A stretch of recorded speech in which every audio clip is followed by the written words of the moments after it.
People are capable of horrific acts towards one another, but what could be worse than the cruelty of one's own parents? This is a story about Lacy, a girl whose life was cut short due to the inhumane conditions in which she was kept by her closest relatives.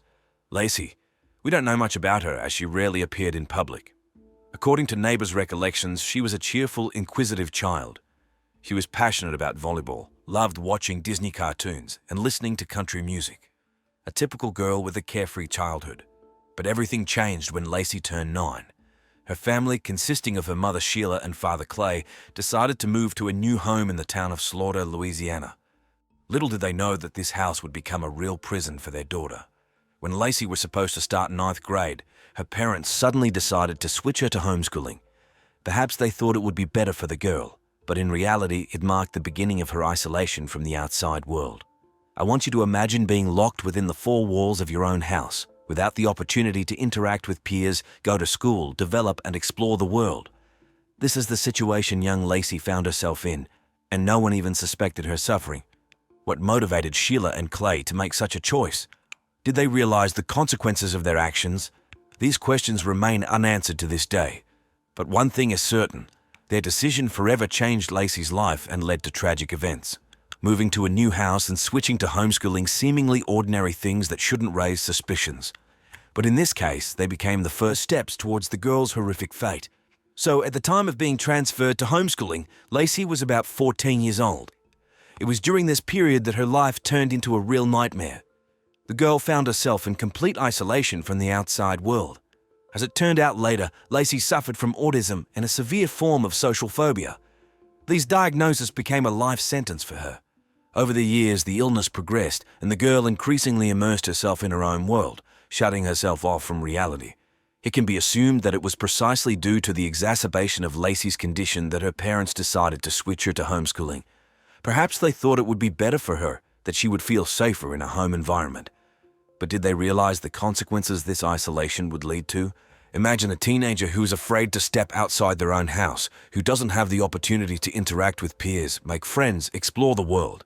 For Lacy, with her diagnosis, it was a real ordeal. She found herself trapped by her own fears and limitations. But this is just the beginning of the tragedies the girl had to face. A girl who needed help and support found herself in complete isolation. And most terrifying of all, it happened through the fault of her own parents. Why didn't Sheila and Clay seek professional help for their daughter? Why did they decide that homeschooling and isolation were the solution? I want you, the one watching this video right now, to know that it's important to be attentive to those who need our help and support. Perhaps if someone had intervened, if someone had reached out to help Lacy, her fate would have been different. Years passed and Lacy became increasingly invisible to those around her. Neighbors who once frequently saw her on the street could now barely remember when they last encountered the girl. It was as if she had vanished behind the walls of her own house. Meanwhile, her parents, Sheila and Clay, continued to live their usual lives. Sheila worked as a court and police clerk and also had a small bakery nearby. It seemed like nothing special, just an ordinary job. But later, just before her daughter's death, Sheila got a job as an assistant prosecutor in Zachary and even became a member of the Slaughter City Council. A successful career, isn't it? And Lacy's father, Clay, was a respected member of the community. He represented the non-profit organization Civil War Round Table and was part of the Rotary Club. People respected him for his active community involvement and participation in city life. The Fletchers were an ordinary family that didn't stand out in any particular way.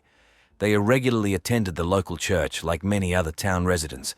No one could have imagined that behind the closed doors of their house, something terrible was happening. I often encounter situations where people are not always what they seem at first glance. Outwardly, the Fletchers were a respectable family, active members of the community. They didn't raise any suspicions or questions. But as it turned out, it was all just an illusion. While Lacy suffered in complete isolation, her parents continued to live their normal lives. They went to work, interacted with people, participated in community affairs. Meanwhile, their daughter was slowly fading away within 4 walls, without hope of rescue. Friends, creating this type of content requires a lot of time. And right now, my channel and I are going through a challenging financial situation. I would be immensely grateful if you could become a sponsor of this channel and support me with your donation. In return, I will be able to personally respond to your comments and also mention your noble name in my video. So become a sponsor. I will be eternally grateful to you. From the moment Lacy was transferred to homeschooling, years passed, and the girl practically disappeared from the sight of those around her. During all this time, she was seen outside the house only once when she was 20 years old.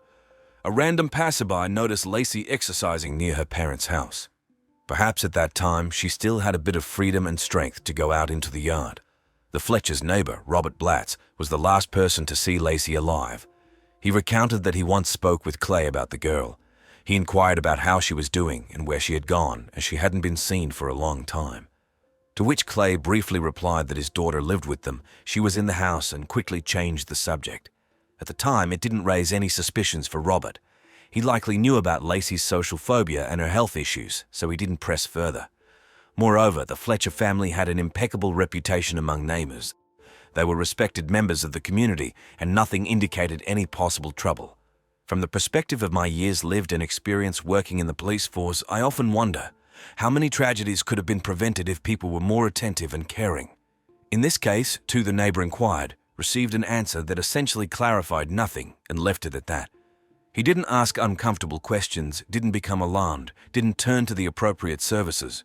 Of course, I don't blame Robert. He couldn't have known what was happening behind the closed doors at the Fletcher's house. But it makes one think about how often we, caught up in our own affairs and problems, simply don't notice the warning signs. We don't pay attention to the strange behavior of neighbors, colleagues, acquaintances. We consider it none of our business. Lacy practically vanished from the life of the community, and it didn't bother anyone. The girl who once played on the street and interacted with neighbors suddenly became invisible, and everyone accepted it as a given. One can only imagine the despair and loneliness Lacy experienced during those years. She was imprisoned not only physically within the walls of her own home, but also emotionally in the indifference and blindness of those around her. January 3, 2022, forever changed the lives of the Fletcher family and shook the entire local community. That day, Sheila called the police with a report that was difficult to comprehend. Her 36-year-old daughter Lacy had stopped breathing. How could this have happened? What had been going on in that house all these years while Lacy was isolated from the world? Rumors immediately began to circulate around this incident. Some claimed that Sheila dared to call the police only because someone from the neighbors was in their house at that moment. Allegedly, the very fact of an outsider's presence forced her to act. Otherwise, she would have continued to remain silent. One of the Fletcher's neighbors, who claimed to be in their house on that fateful day, said that Sheila would hardly have called the police if not for his presence. This leads one to wonder whether it was an attempt by the mother to conceal the traces of her terrible negligence and indifference. What really happened on that January day? I'm afraid we will never know all the details. The only thing known for certain is that Lacy was found dead in her own bed, in a house that should have been a cozy shelter for her, but instead became a place of suffering and death. The following days and weeks were filled with investigations, interrogations, and examinations. Local residents whispered and shared speculations, trying to understand how such a thing could happen in their quiet communities. However, no one could even imagine the full depth of the tragedy unfolding behind the walls of the Fletcher's house. Frankly, I have seen a lot of human grief and cruelty, but Lacy's story shocked me. Lacy's death marked the beginning of a long and painful process of seeking truth and justice. What law enforcement officers and medics saw in the Fletcher's house that January day will forever remain in their memory. In the living room on the couch, they discovered the body of 36-year-old Lacey Ellen Fletcher, who had been lying there for the last 12 years of her life. The scene that opened before their eyes was horrific.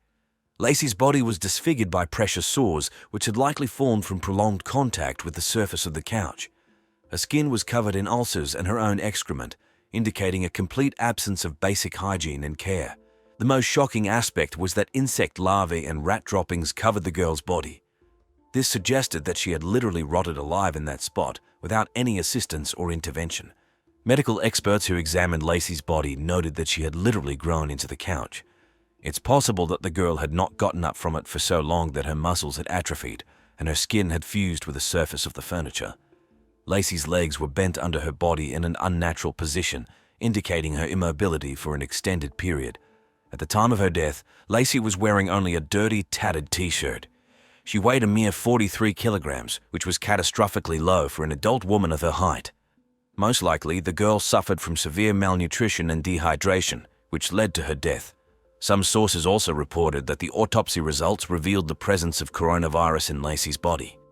This was surprising because, according to the testimonies of neighbors and relatives, the only people the girl had contact with in recent years were her own parents. The question arose, could they have been the ones to infect their daughter during the pandemic? When cops began investigating the circumstances of Lacey Fletcher's death, one of the key questions was, what had caused her demise? The answer that investigators received from medical experts was shocking. According to the coroner, Dr. Avalhasbruck Mims, Lacy had fallen victim to serious medical neglect by her caregivers, her own parents. For years, they had disregarded their daughter's basic needs, leading to a whole range of health problems. Due to chronic malnutrition and acute starvation, Lacy's body was depleted, deprived of vital nutrients. Her muscles had atrophied due to prolonged immobility, resulting in the formation of pressure sores and ulcers on her body. But the most terrifying aspect was that at some point, Lacy developed osteomyelitis, an infectious inflammation of the bone tissue. The pathogens had likely entered her body through open wounds and ulcers. Without proper treatment, the infection spread throughout her body, causing sepsis, a life-threatening reaction of the body to inflammation. Law enforcement also studied information that Lacy might have suffered from locked-in syndrome, also known as pseudocoma. According to some accounts, the girl seemed to be in a state of paralysis, unable to move or speak, although her consciousness was alert. But Dr. Hasbruck Mims refuted these assumptions, noting that apart from the previously diagnosed autism and social phobia, no other neurological disorders were detected in Lacy. It is striking that Lacy's last documented visit to a doctor occurred when she was only 16 years old. Just imagine, 20 years without proper medical supervision, without basic checkups and tests. During this time, any disease could have developed and led to fatal consequences. I cannot comprehend how parents could allow their daughter to end up in such a terrible state. After all, they lived with her under the same roof, saw her every day. Were they so blind or indifferent as to not notice the obvious signs of illness and decline? Of course, one could refer to Lacy's mental state, her social phobia, and reluctance to contact the outside world. But this is no excuse for the parents. It was their duty to provide their daughter with proper care and treatment, even if it meant resorting to coercive measures. In May 2022, after a thorough investigation into the circumstances of Lacey Fletcher's death, her parents, Sheila and Clay, were formally charged with second-degree murder. This was the first step towards justice for the girl who had suffered in silence for so many years. Despite the severity of the crime, they spent only 36 hours behind bars. Imagine, accused of their own daughter's death, they were released on bail of $300,000 each. This amount may seem enormous to the average person, but for a couple who held quite high positions in the local community, it wasn't that much. Of course, releasing suspects on bail is a common practice in our justice system. But in this case, it was difficult to come to terms with the fact that people who had brought their own daughter to such a horrible state could calmly await trial in the comfort of their own home. However, even the highest bail could not soften the shock and outrage that gripped the jurors when they were shown footage from the crime scene and photographs of Lacy's body during the court session. Imagine people's reactions to these chilling images. Some couldn't hold back tears, while others turned away, unable to look at the screen. Even experienced lawyers and law enforcement officers who had seen plenty of brutality in their practice were stunned by the extent of suffering Lacy had endured. This evidence became irrefutable proof of the inhumane conditions in which the girl had lived the last years of her life. The jurors saw with their own eyes the pressure sores and ulcers on her body, the insects and rodents that had infested her bed, the filth and neglect of the room where she had spent her final days. During interrogations, Sheila and Clay Fletcher tried to justify their inaction and negligence in caring for their daughter. They told detectives that Lacy suffered from autism and an extremely severe form of social phobia, which only worsened over the years. According to their account, the girl was terrified of leaving the confines of the house and avoided any contact with the outside world. Allegedly, this was why she stayed in her room around the clock, refusing even to get up from the couch. The Fletchers claimed that the crisis in Lacy's condition occurred when she was a little over 20. The girl had supposedly disappeared, completely entirely isolating herself, losing any desire for communication and activity. She would allegedly scream and throw tantrums when someone tried to persuade her to leave her comfort zone. Clay and Sheila insisted that they had made attempts to help their daughter. They claimed to have tried to lift her from the couch, force her to move, but it only worsened the situation. Lacy would allegedly fall into such severe stress and aggression that the parents were simply afraid to change anything. Particularly cynical were Sheila's words about how Lacy never complained about the precious sores and wounds that festered on her emaciated body. The mother claimed that she regularly examined and treated these ulcers, but the girl allegedly didn't want to be bothered. On the one hand, I understood that raising and caring for a child with such serious mental disorders is indeed a difficult challenge for parents. No one is immune to the possibility of the illness progressing and complicating life for the entire family. But on the other hand, before the investigators sat two adult, educated people who had essentially watched their daughter die in her own home slowly, in agony, in filth and loneliness. I couldn't and didn't want to find excuses for them. Even if Lacy truly refused help and contact, shouldn't the parents have taken more decisive measures? Seek medical assistance, call in specialists, resort to involuntary hospitalization? After all, it was a matter of their own child's life and health. Instead, they watched their daughter's slow agony for years. They watched as she died alive among her own waste. And this was despite the fact that they themselves led quite active social lives, pursued careers, and attended church. Throughout the investigation and trial, Sheila and Clay Fletcher tried to justify their inaction by claiming that Lacy was an adult and therefore had the right to make her own decisions about her life. They argued that the girl had consciously chosen to remain confined to the couch, refusing any activity or assistance. According to the parents' version, they simply accepted their daughter's choice and allowed her to exist in this way. They claimed that Lacy had retained mental clarity and the ability to communicate until her last day, which meant she could have changed her situation if she had wanted to. The Fletchers insisted that they suspected nothing, as they had last seen their daughter alive. They allegedly found her dead when they returned home after a weekend trip. But these statements raised serious doubts for me as an investigator. After all, the condition in which Lacy's body was found clearly indicated that the girl had been dying in bed for more than one day, surrounded by filth, parasites, and her own waste. It couldn't have happened suddenly, over a single weekend. The parents were well aware of their daughter's vulnerable mental state, but had not taken any measures for years to provide her with proper care and treatment. They had every opportunity to take Lacy to a doctor, turn to the appropriate services, arrange for hospitalization, or at least hire a caregiver. Instead, they simply left the helpless woman to fend for herself, dooming her to a slow and painful death. And even when the couple allegedly went on vacation, leaving their mentally ill daughter alone in such a pitiful state, it already amounted to criminal negligence. They should have been aware of the risks and responsibilities they carried as guardians of an incapacitated person. The defense tried to touch the jurors with the image of parents supposedly grieving for their prematurely deceased daughter. They hoped that the respected status of the family and the Fletchers' active community involvement would play in their favor.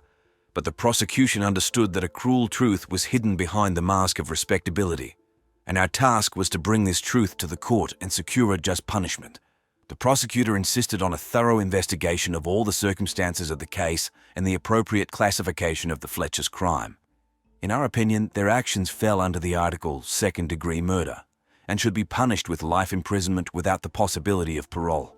And so, after months of investigation, dozens of witness interrogations, examinations, and fierce court battles, we finally reached the denouement of this chilling story. The jury, having heard all the evidence and arguments of the parties, found Sheila and Clay Fletcher guilty of murdering their daughter Lacy through criminal negligence and inhumane treatment. Witnesses remember the tense silence that fell over the courtroom when the presiding judge announced the verdict. It seemed as if the whole world had frozen in anticipation, and when the words "life imprisonment without the possibility of parole" were uttered, one could hear dozens of people sighing with relief in that silence. Justice had finally prevailed, but the joy of victory was overshadowed by the realization of the full tragedy of the situation. Lacy, an innocent, defenseless girl who suffered from severe illnesses, had become a victim of the cruelty and selfishness of those who should have surrounded her with love and care. She died in agony, in complete loneliness, not understanding why such a fate had befallen her. During the announcement of the verdict, a heavy atmosphere filled with grief reigned in the courtroom. People were not ashamed of their tears, not hiding their shock and indignation. The journalists present seemed to not seek sensational headlines. For the first time in many years, they simply silently honored Lacy's memory. I believe that this story was not in vain. The Lacey Fletcher case shook the entire country, forcing people to think about the problems that had remained in the shadows until now. Community activists and concerned citizens rallied to push for changes in the system of protecting the rights of people with disabilities and mental disorders.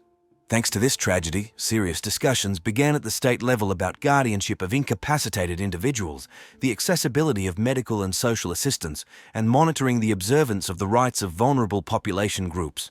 And although there is still much work ahead, we have moved from a dead end and taken the first steps towards a more humane and responsible society. I know that the memory of Lacy will live on in the hearts of all who empathize with this tragic story. Friendship plays a crucial role in a person's life during their teenage years. However, finding a true friend with whom you can genuinely connect throughout the years is not an easy task. Sometimes those we consider close to us have selfish or even sinister intentions, and recognizing this in time is not always possible. Britney Ujlaky, the main character of our story, lived in the small town of Elko, Nevada. Her family moved here from Colorado Springs in 2010 when her father, Jim Ujlaky, decided to take a job at the local mining company. The town seemed cozy and safe, perfect for living. The Ujlakys were happy to start fresh, but they didn't know that soon their lives would be shattered by a terrible tragedy. The tragedy that happened to Britney is not an isolated case. Every year, more and more teenagers become victims of violent crimes. Statistics show that the number of homicides among young people is steadily increasing. This case is not just a story about a horrible crime. It's a warning that even the closest people may turn out to be completely different from what they seem, and that our vigilance and attention to detail can save someone's life. So today I'll tell you about Britney Ujlaky, an ordinary girl whose life was cut short by an insidious crime. Britney adored horseback riding, and there were plenty of opportunities for that here. Cattle ranching and rodeo were traditional activities and hobbies of the locals, starting from a young age. This atmosphere immediately appealed to Britney. There was picturesque wild nature, horseback riding, and ATV riding, which the main character of the story enjoyed. Of course, all this may seem like boyish hobbies, but in these parts, they were enjoyed by both boys and girls. Such hobbies only added to the charm of the beautiful Britney. She was very close to her brother James, as the age difference between them was just over a year. The children, close in age, got along great, constantly spending time playing together and sharing each other's interests. However, such a mood prevailed throughout the Ujlaky family. They were close-knit and loving people who did not leave each other in difficult times. Even when the parents decided to divorce, the mother and father calmly settled all issues so as not to traumatize the growing generation. After that, they maintained a friendly relationship. They didn't even have problems with the division of property and custody rights. The former husband and wife reached an agreement without arguments. After the separation, Alicia moved out of her ex-husband's house, but settled nearby so that they could continue to raise their children together and not force them to make unnecessary moves. The mother and father took turns picking up their son and daughter and constantly communicated with each other. Such behavior helped to smooth out the traumatic nature of the divorce process, which inevitably affects every child. In particular, thanks to this approach, Britney grew up to be an intelligent girl with strong moral principles and beliefs. She was very independent and not afraid of difficulties. Britney began helping her father and mother with household chores from an early age and was entrusted with quite responsible tasks. Nevertheless, Britney always coped excellently. By the age of 16, she had already matured enough and behaved like an adult. Britney was great in the saddle and could herd cattle. Helping out on the ranch tempered Britney's character and taught her a lot. She was admired by her loved ones and even neighbors who saw diligence and professionalism in her actions. At the same time, at the age of 16, Britney remained a typical teenage girl with appropriate interests, such as experimenting with makeup and clothes. Britney was an incredibly cheerful and friendly girl. After graduating from school, she dreamed of dedicating herself to studying psychiatry at university in order to be able to support people with mental disorders. The suffering of others always touched Britney deeply, so it's not surprising that this activity was among her top priorities. She aspired to fulfill herself in this direction. But despite all her wonderful qualities, in 2020, Britney faced bullying at school. Her best friend said that many people suddenly turned against the girl for no apparent reason. In her friend's opinion, the main motive for the bullying was jealousy and envy, as many girls envied Britney's beauty and intelligence. As a result, Britney had to switch to homeschooling. But she did not despair. Thanks to social networks, Britney found a small circle of close people who sincerely loved and supported her. Britney devoted even more time to her passion, horse racing, where she met like-minded people. It was there that she met Bryce Dickey, who was a few years older than her. They quickly got along and became friends. Britney always spoke of him as an older brother, although it seems the guy wanted more. He constantly spent time with his friend, and Britney herself got along well with his family. But despite this, their relationship remained purely friendly. Bryce was described as a polite and pleasant young man who, just like Britney, was always ready to help those in need. The similarity of characters brought these two together. On March 8, 2020, the friends agreed to meet to spend time together as they often did. On the same day, Britney's father, who played in a rock band, had a rehearsal. Britney gladly joined him before meeting Bryce. She was in a great mood, cheerfully chatting with all the musicians. Britney even invited Bryce to watch their performance, but the guy was late and missed the rehearsal. Bryce planned to pick up his friend in his car so they could watch a movie at his place, and then promised to take her back. It was assumed that Britney's father would return around 7:30, and by that time, Britney should have been waiting for him at home. When her father returned at the appointed time, it turned out that his daughter was not home yet. The man walked through the whole house calling Britney by name, but there was no answer. He began to worry and tried to call her, but her number was turned off. This seemed extremely strange, because usually responsible Britney always warned if her phone was about to die. She was never late, and even if she wasn't going to make it, she would definitely inform her family. The assumption that Britney could have simply forgotten about the arrangement or lost track of time and not noticed that the evening had come sounded absolutely implausible. The worried father turned to his son, but he also had no idea where his sister might be. Then the man contacted the last person with whom Britney was supposed to spend time that day, Bryce. The guy said that after a few hours spent in the city, he dropped his friend off at the school, where she met some young man unknown to him. After that, Bryce left so as not to interfere with their conversation. Britney's father was surprised why they didn't watch the movie as they had originally planned. Bryce claimed that he and Britney had simply changed their plans and decided to take a ride out of town. The father of the missing girl, of course, was interested in who she met, but Bryce did not know him personally. According to his description, it was a tall, light-skinned young man who looked like a cowboy. This information surprised the girl's father. It was unclear who the stranger was and why Bryce left his friend with him instead of giving her a ride home, as they had previously agreed. This was not at all like Bryce, who always cared about Britney, and here he just left her with some guy and drove away. A strange situation. Immediately after talking with Britney's father, Bryce wrote to her brother. He seemed to be very worried about what had happened and felt guilty for not taking his friend home. He said she herself asked to be left. But now Bryce realized the seriousness of the situation and feared that something might have happened to her. The only thing the guy remembered was the stranger's old Ford F-150 pickup truck, which he described as an unpleasant color. This detail only heightened the anxiety of the relatives because none of their acquaintances drove such a vehicle. Britney's entire family did not sleep that night, dialing her number hundreds of times, but the calls were constantly redirected to voicemail. In addition, the father and brother patrolled the streets in a car, driving around the school and the entire city, hoping to find the missing girl. They called her friends and acquaintances. Finally, one of the friends recalled that shortly before the disappearance, Britney had mentioned some guy named JT. She did not describe any details of their communication, but it seemed that Britney was going to meet with him.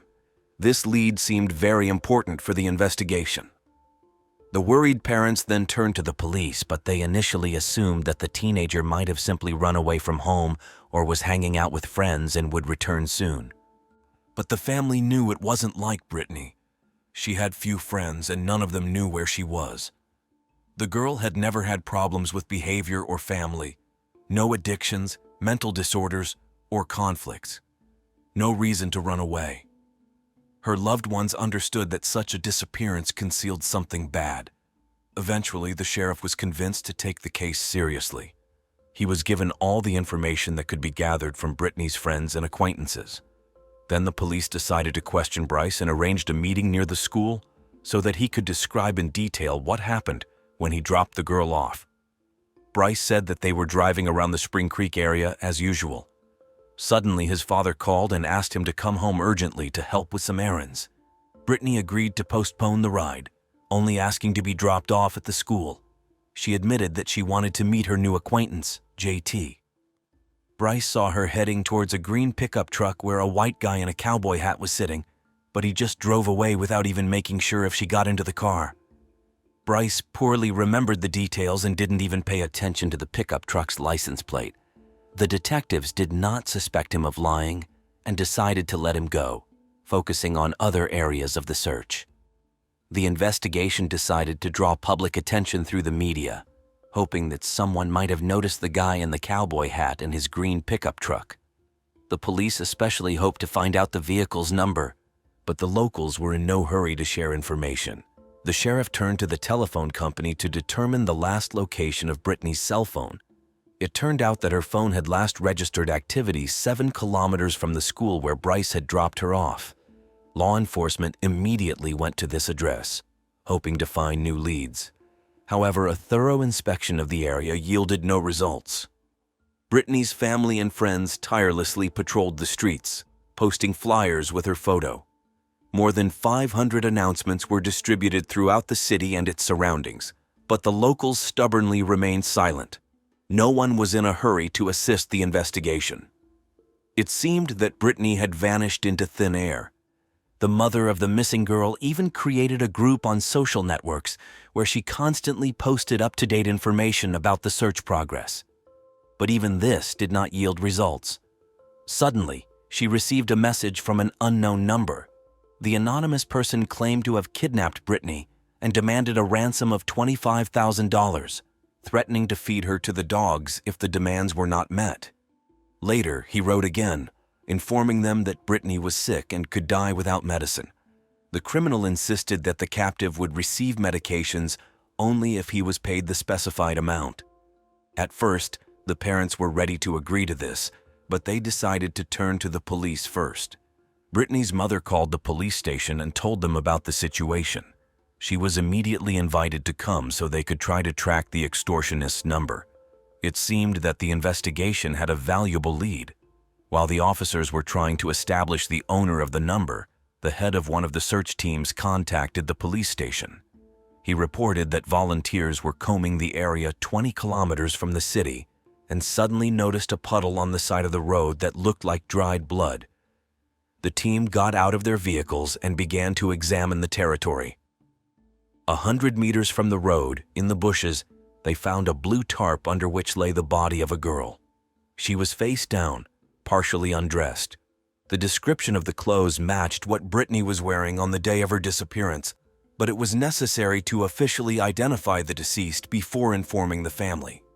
Right during the conversation with the missing girl's mother, a detective entered the office and said that the conversation would have to be postponed due to the urgent need to go to the place where the body was found.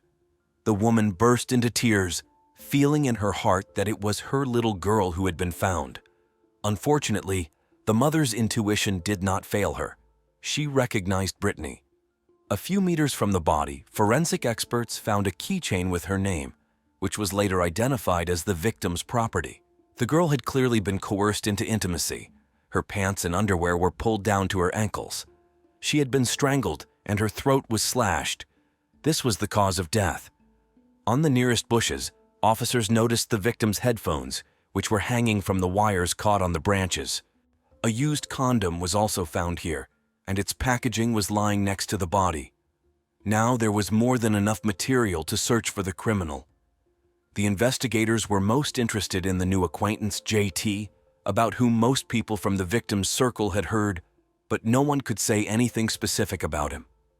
Investigators were looking for this guy. The news of the murder shook the entire town. Almost all of its inhabitants knew each other by sight, so such a terrible crime could not but resonate in people's hearts. Particularly strong support for the Ujlaky family came through social networks. Bryce stood out the most as he had been in close communication with the victim's mother, father, and brother the whole time. He helped the family, cried, and said that he would never forget this bright person who had become a close friend to him. The detective's work was just beginning. It was necessary to obtain warrants to examine the girl's computer and cell phone. In addition, it was necessary to analyze the discovered evidence, including the DNA from the condom, the main key to the puzzle. It was assumed that Britney could have been the victim of an internet predator with a propensity for sexual violence. Just in case, a list of registered sex offenders in the area who could be involved in the tragedy was quickly compiled and checked. All this needed to be compared in order to track down the criminal, but these processes take a lot of time, so the investigation dragged on. In parallel, the information from the kidnapper was being checked. The police quickly managed to establish the phone number from which the victim's mother had been called with ransom demands. Unfortunately, it was not registered in Nevada. It turned out to be a hidden number purchased on the internet, so it was not possible to track the data. However, the very fact of such messages spoke volumes. In the life of the Ujlaky family, there was clearly a person who took pleasure in such bullying and wanted to profit from this tragic case. According to the detectives, the one who used it was most likely connected with Britney's death. Of course, first of all, the investigators wanted to understand who JT was. It was believed that this young man was the most likely criminal. Having obtained data from the murdered girl's phone, law enforcement quickly tracked down the mysterious man. However, the detectives' disappointment knew no bounds. It turned out that at the time of Britney's death, JT was in Alaska. They had met shortly before the events described. Indeed, Britney and JT were going to meet, but he clearly could not be the one who used and killed her by slashing her throat. The guy had not left Alaska during that period, so it was a false lead. Investigators decided to check other guys and men with the same initials driving similar vehicles who lived in the city, its surroundings, and near the place where the body was found. The detectives managed to find only two.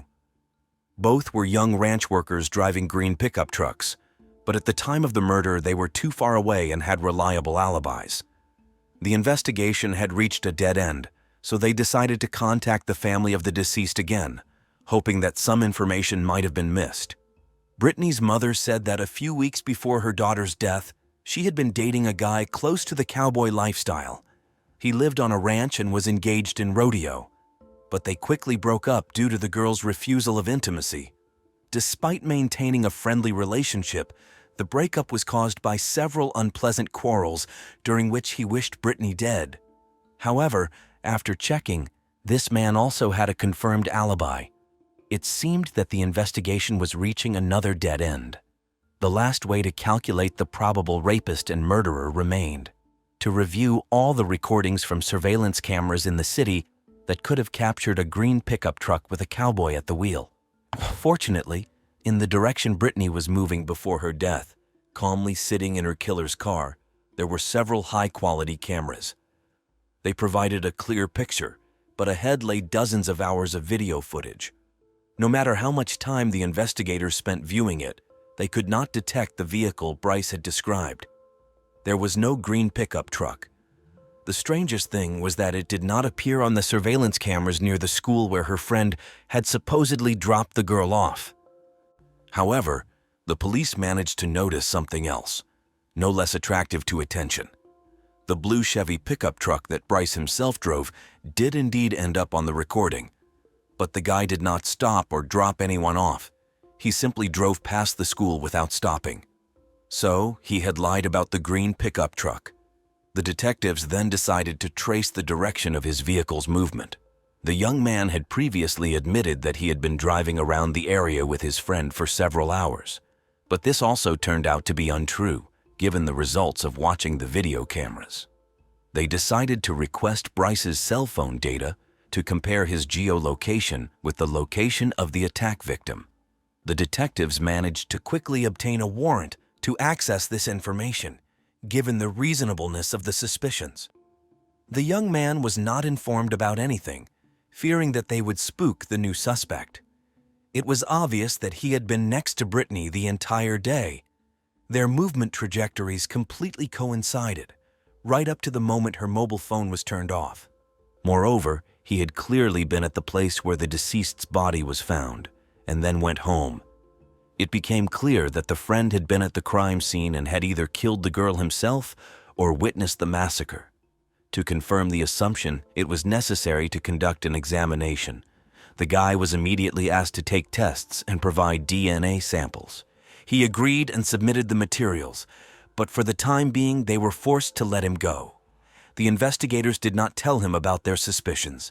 On the contrary, they pretended that everything was fine.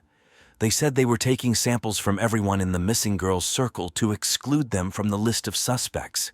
Skin particles were also found under the victim's nails. All these materials eventually matched Bryce's DNA samples.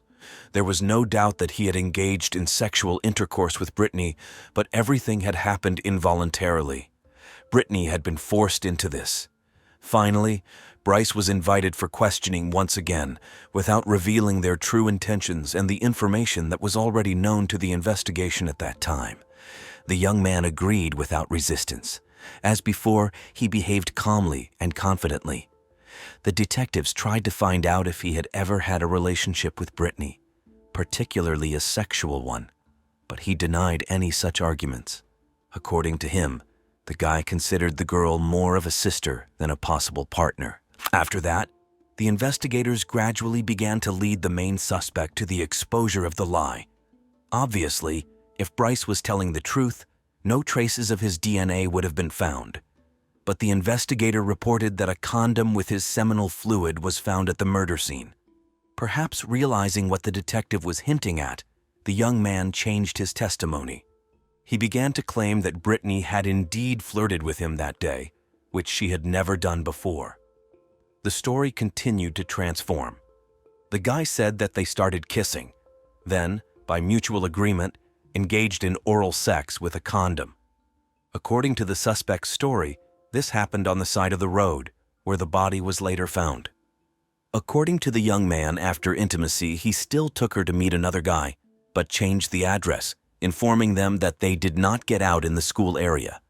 Bryce continued to stick to the version with the guy in the green pickup truck, insisting that he did not see the cowboy properly, so he could not describe him in detail or name the car's number. The investigators summed it up. From Bryce's words, it followed that after the other guy picked up Britney, they, for some reason, went to the same place where the used condom was thrown away, and the body was later found. There, the stranger killed the girl. Of course, it all sounded absurd, especially given that no foreign DNA was found on the murdered girl's body. But there were plenty of Bryce's traces. They were found under the nails, in intimate places, and even on the neck in the area of the knife wound that doomed the girl to death. In addition, given Bryce's movement trajectory and surveillance camera footage, it was confirmed that the guy did not stop anywhere else, so this was another of his lies. The suspect was informed about all these discrepancies. Under the pressure of the investigators, the young man broke down and finally confessed that he had killed Britney, but called what happened an accident. The suspect insisted that she wanted rough sex with a knife and, in a fit of passion, impaled herself on the blade. It sounded completely implausible, given his constant lying. Finally, 18-year-old Bryce was arrested. This happened on March 19, 2020, and then searches were conducted in his house and car. After obtaining a warrant, the detectives came to Bryce's home. In the guy's closet, they found a pair of bloody shoes with traces of the victim, as well as a knife that was the probable murder weapon. A bloody hoodie was found in the trunk of the car. All of this contained the victim's blood, as well as numerous fingerprints and DNA samples from Bryce. After the family of the deceased was told who the killer really was, they were in complete shock. Britney's mother, father, and brother considered Bryce a decent young man, their daughter's best friend, and treated him like a son. The victim's relatives would never have believed that he had done it if there hadn't been such a large amount of incriminating evidence against the guy. The family trusted this person like a relative, and he simply took advantage of this with the most insidious purpose. The hearings began only 2 years later, in May 2022. On the prosecution side, there were many convincing witnesses, among whom was Bryce's ex-girlfriend. She told them who the ex-boyfriend really was, and this picture was strikingly different from most people's ideas about the defendant. The townspeople considered him a real cowboy and an exemplary guy, ready to help in a difficult moment. In reality, it was all just a mask. As you know, Britney's family trusted the killer because he looked after the girl in a brotherly way. He controlled her so that she would come home on time, carefully gave her rides, which seemed very cute. In fact, this was not done with the best intentions. He simply wanted to know everything about his future victim, as manipulators do. According to the defendant's ex-girlfriend, Bryce could sometimes be very aggressive and cruel. He constantly provoked quarrels and strangled her at least 4 times during conflicts. The last time it was so serious that Britney had already said goodbye to life. Fortunately, he did not cross the line. After she broke up with Bryce, the guy stalked and threatened her for a long time until the victim's parents began to threaten to contact law enforcement. The jury did not need to be convinced of the criminal's guilt for long, given the obvious evidence, but the lawyer fiercely defended his client, voicing the most absurd assumptions. After 9 days of hearings, it took the jurors about an hour to discuss the verdict. All the jurors agreed that Bryce was guilty of first-degree murder and coercion into intimate relations. The judge sentenced him to life imprisonment with the possibility of parole after serving a 20-year term. For the use of a deadly weapon, he received another 20 years. The same for abduction, and for coercion into intimacy by force, another 10 years were added to the sentence. Bryce went behind bars for life. He will be able to go free only after 70 years in prison. Most likely, Bryce will never be released. To the great regret of Britney's family, Bryce never reported the motive for the crime. It remained a mystery what could have provoked his aggression. However, the veil of secrecy was lifted by the deceased's friend. Britney knew that a few days before the murder, Bryce had confessed his love to Britney, but she did not reciprocate, suggesting that they remain friends. The detective suggested that the guy could not survive the rejection and harbored a grudge against her, and when he found out that she was communicating with a new guy named JT, he went off the rails, decided to teach his victim a lesson, and take revenge on her. The tragic story of Britney Ujlaky is not only a story about a brutal crime, but also a warning for each of us. This Britney became a victim of a person she unreservedly trusted, her best friend, Bryce. It was blind trust and the inability to see a person's true face behind the mask of benevolence that led to this tragedy. Britney, like her family, considered Bryce a wonderful guy, almost a family member.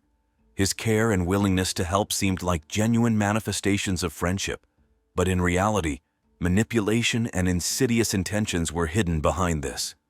Bryce wanted to control the girl's every move, to know about all her actions and connections. And when Britney refused him in response to a declaration of love and became interested in another, Bryce decided to take brutal revenge. This story teaches us to be more careful in relationships, not to trust people blindly even if they seem to be the best of friends. It is worth paying attention to alarming bells, to incomprehensible or suspicious actions, to manifestations of aggression and excessive control. One cannot underestimate the danger and risks even when they seem unlikely. At the same time, the tragedy could have been avoided, or the crime could have been solved faster if law enforcement had acted more promptly and attentively. Initially, the police did not take the girl's disappearance too seriously, assuming that she could have run away from home or hung out with friends. If the investigation had started immediately, perhaps Britney could have been saved. In addition, the girl's family and friends believed Bryce's words for too long, although there were many inconsistencies and contradictions in his story. If they had suspected something wrong earlier and shared their doubts with the investigation, it could have expedited the disclosure of the crime and the arrest of the killer. Every day we hear about new cases of violence, and the statistics are simply shocking. Every 2 hours, somewhere in the world, a woman dies at the hands of a man. This problem affects each and every one of us, regardless of age, gender, or social status. The story we will discuss in this episode is a stark example of how the pursuit of quick money and ill-considered decisions can lead to fatal consequences. A young Italian woman found herself trapped after being tempted by easy cash. She had no idea that her life was about to be shattered and that she would become the victim of a horrific crime. Our story's heroine, Carol Maltz, was born in 1995 to a mixed Italian-Dutch family. Her mother, Giuseppina, was from Italy, while her father, Fabio, was from the Netherlands. Unfortunately, when Carol was still very young, her parents decided to divorce. Fabio moved back to his native country, while Giuseppina stayed in Italy to raise her daughter alone. It was a difficult challenge for the woman, as she had to work a lot, often far from home, to provide for her family. But despite all the hardships, Carol did not hold a grudge against her mother, understanding that she was doing everything possible for her sake. Carol grew up in the small provincial town of Sesto Calenda. From an early age, she displayed traits such as determination, decisiveness, and cheerfulness. Carol was a very active child. She took dance classes, loved horseback riding, and dreamed of traveling. In addition, she had a knack for learning languages and knew several foreign ones at a young age. But the girl's greatest passion was books. She could spend hours immersed in the world of literature. Despite all her talents and hobbies, Carol sometimes suffered from excessive boastfulness. But thanks to her openness, sincerity, and optimism, she easily made friends and attracted the attention of those around her. In 2015, the young Italian woman entered a technical university. It was during this period that her life underwent dramatic changes. She fell in love and became pregnant by her boyfriend. Despite her young age of 20, Carol decided to have the child, even though the pregnancy was unplanned. She sincerely believed that she would be able to cope with her new role as a mother. However, reality turned out to be much more complicated than expected. After giving birth to her baby in 2016, the young mother faced numerous difficulties. The child's father was also not yet financially stable, but despite all the hardships, the young couple was determined to cope with the challenges of family life. In an attempt to improve their situation, Carol, her boyfriend, and their young son moved to Verona, a larger city where they managed to find work. During this period, Carol got a job as a sales consultant in a shoe store. It seemed that life was gradually improving, and the young family, although not without difficulties, was coping with all the troubles. But already in 2019, another twist occurred in Carol's fate. She unexpectedly fell in love with another man and, for several months, led a double life until the truth was revealed. Her betrayed boyfriend, the father of her child, decided to end the relationship, and Carol herself, who had long dreamed of change, supported this decision. Carol sought to start a new life with her beloved, who was living with his parents at the time, so she decided to temporarily leave her son with his father to give herself time to adapt and find ways to ease their fate. In addition to her personal problems, during this period, Carol's mother was suffering from a neurodegenerative disease that was rapidly progressing. Carol tried to spend as much time with her as possible, but already in February 2020, the world was shaken by a pandemic that hit European countries particularly hard. Italians, including Carol, found themselves in a very difficult situation. The lockdown made it impossible to work, move freely, and live a normal life. Due to the forced isolation, Carol faced serious financial difficulties. She could not even send money for her son's upkeep. This situation pushed the young woman to search for new ways to earn money. At first, she tried to launch a YouTube channel where she would share her experience of surviving under severe restrictions. Carol hoped to make money from advertising, but she quickly realized that it was a long and unrewarding path that was unlikely to bring her significant funds. Then Carol turned her attention to the OnlyFans platform, which seemed much more promising. Under the pseudonym Charlotte Engel, she began experimenting with creating explicit photo and video content. The first attempts brought in decent money, so Carol continued this activity, gradually moving towards increasingly daring material. In fact, Carol enjoyed what she was doing on the OnlyFans platform. However, this industry also had a flip side. When the girl's entourage learned about her new activity, many friends decided to break off relations with her. Carol herself considered such behavior unfair and called it nothing but prejudice. She sincerely believed that the world of explicit content was a kind of art form, and that Italy was simply lagging behind other countries in terms of progressive thinking. For Carol, it was obvious that most people visit such sites and view photos and videos of a spicy nature anyway, so she saw nothing wrong with her job. Gradually, Carol gained considerable popularity on OnlyFans, and she began to be invited to shoot adult films. Carol agreed to such offers without any hesitation and even participated in relevant performances. In interviews, Carol explained that she did not plan to devote her entire life to this. She already had certain projects for the future, but for now she was enjoying what she was doing and saving money to make her dream come true.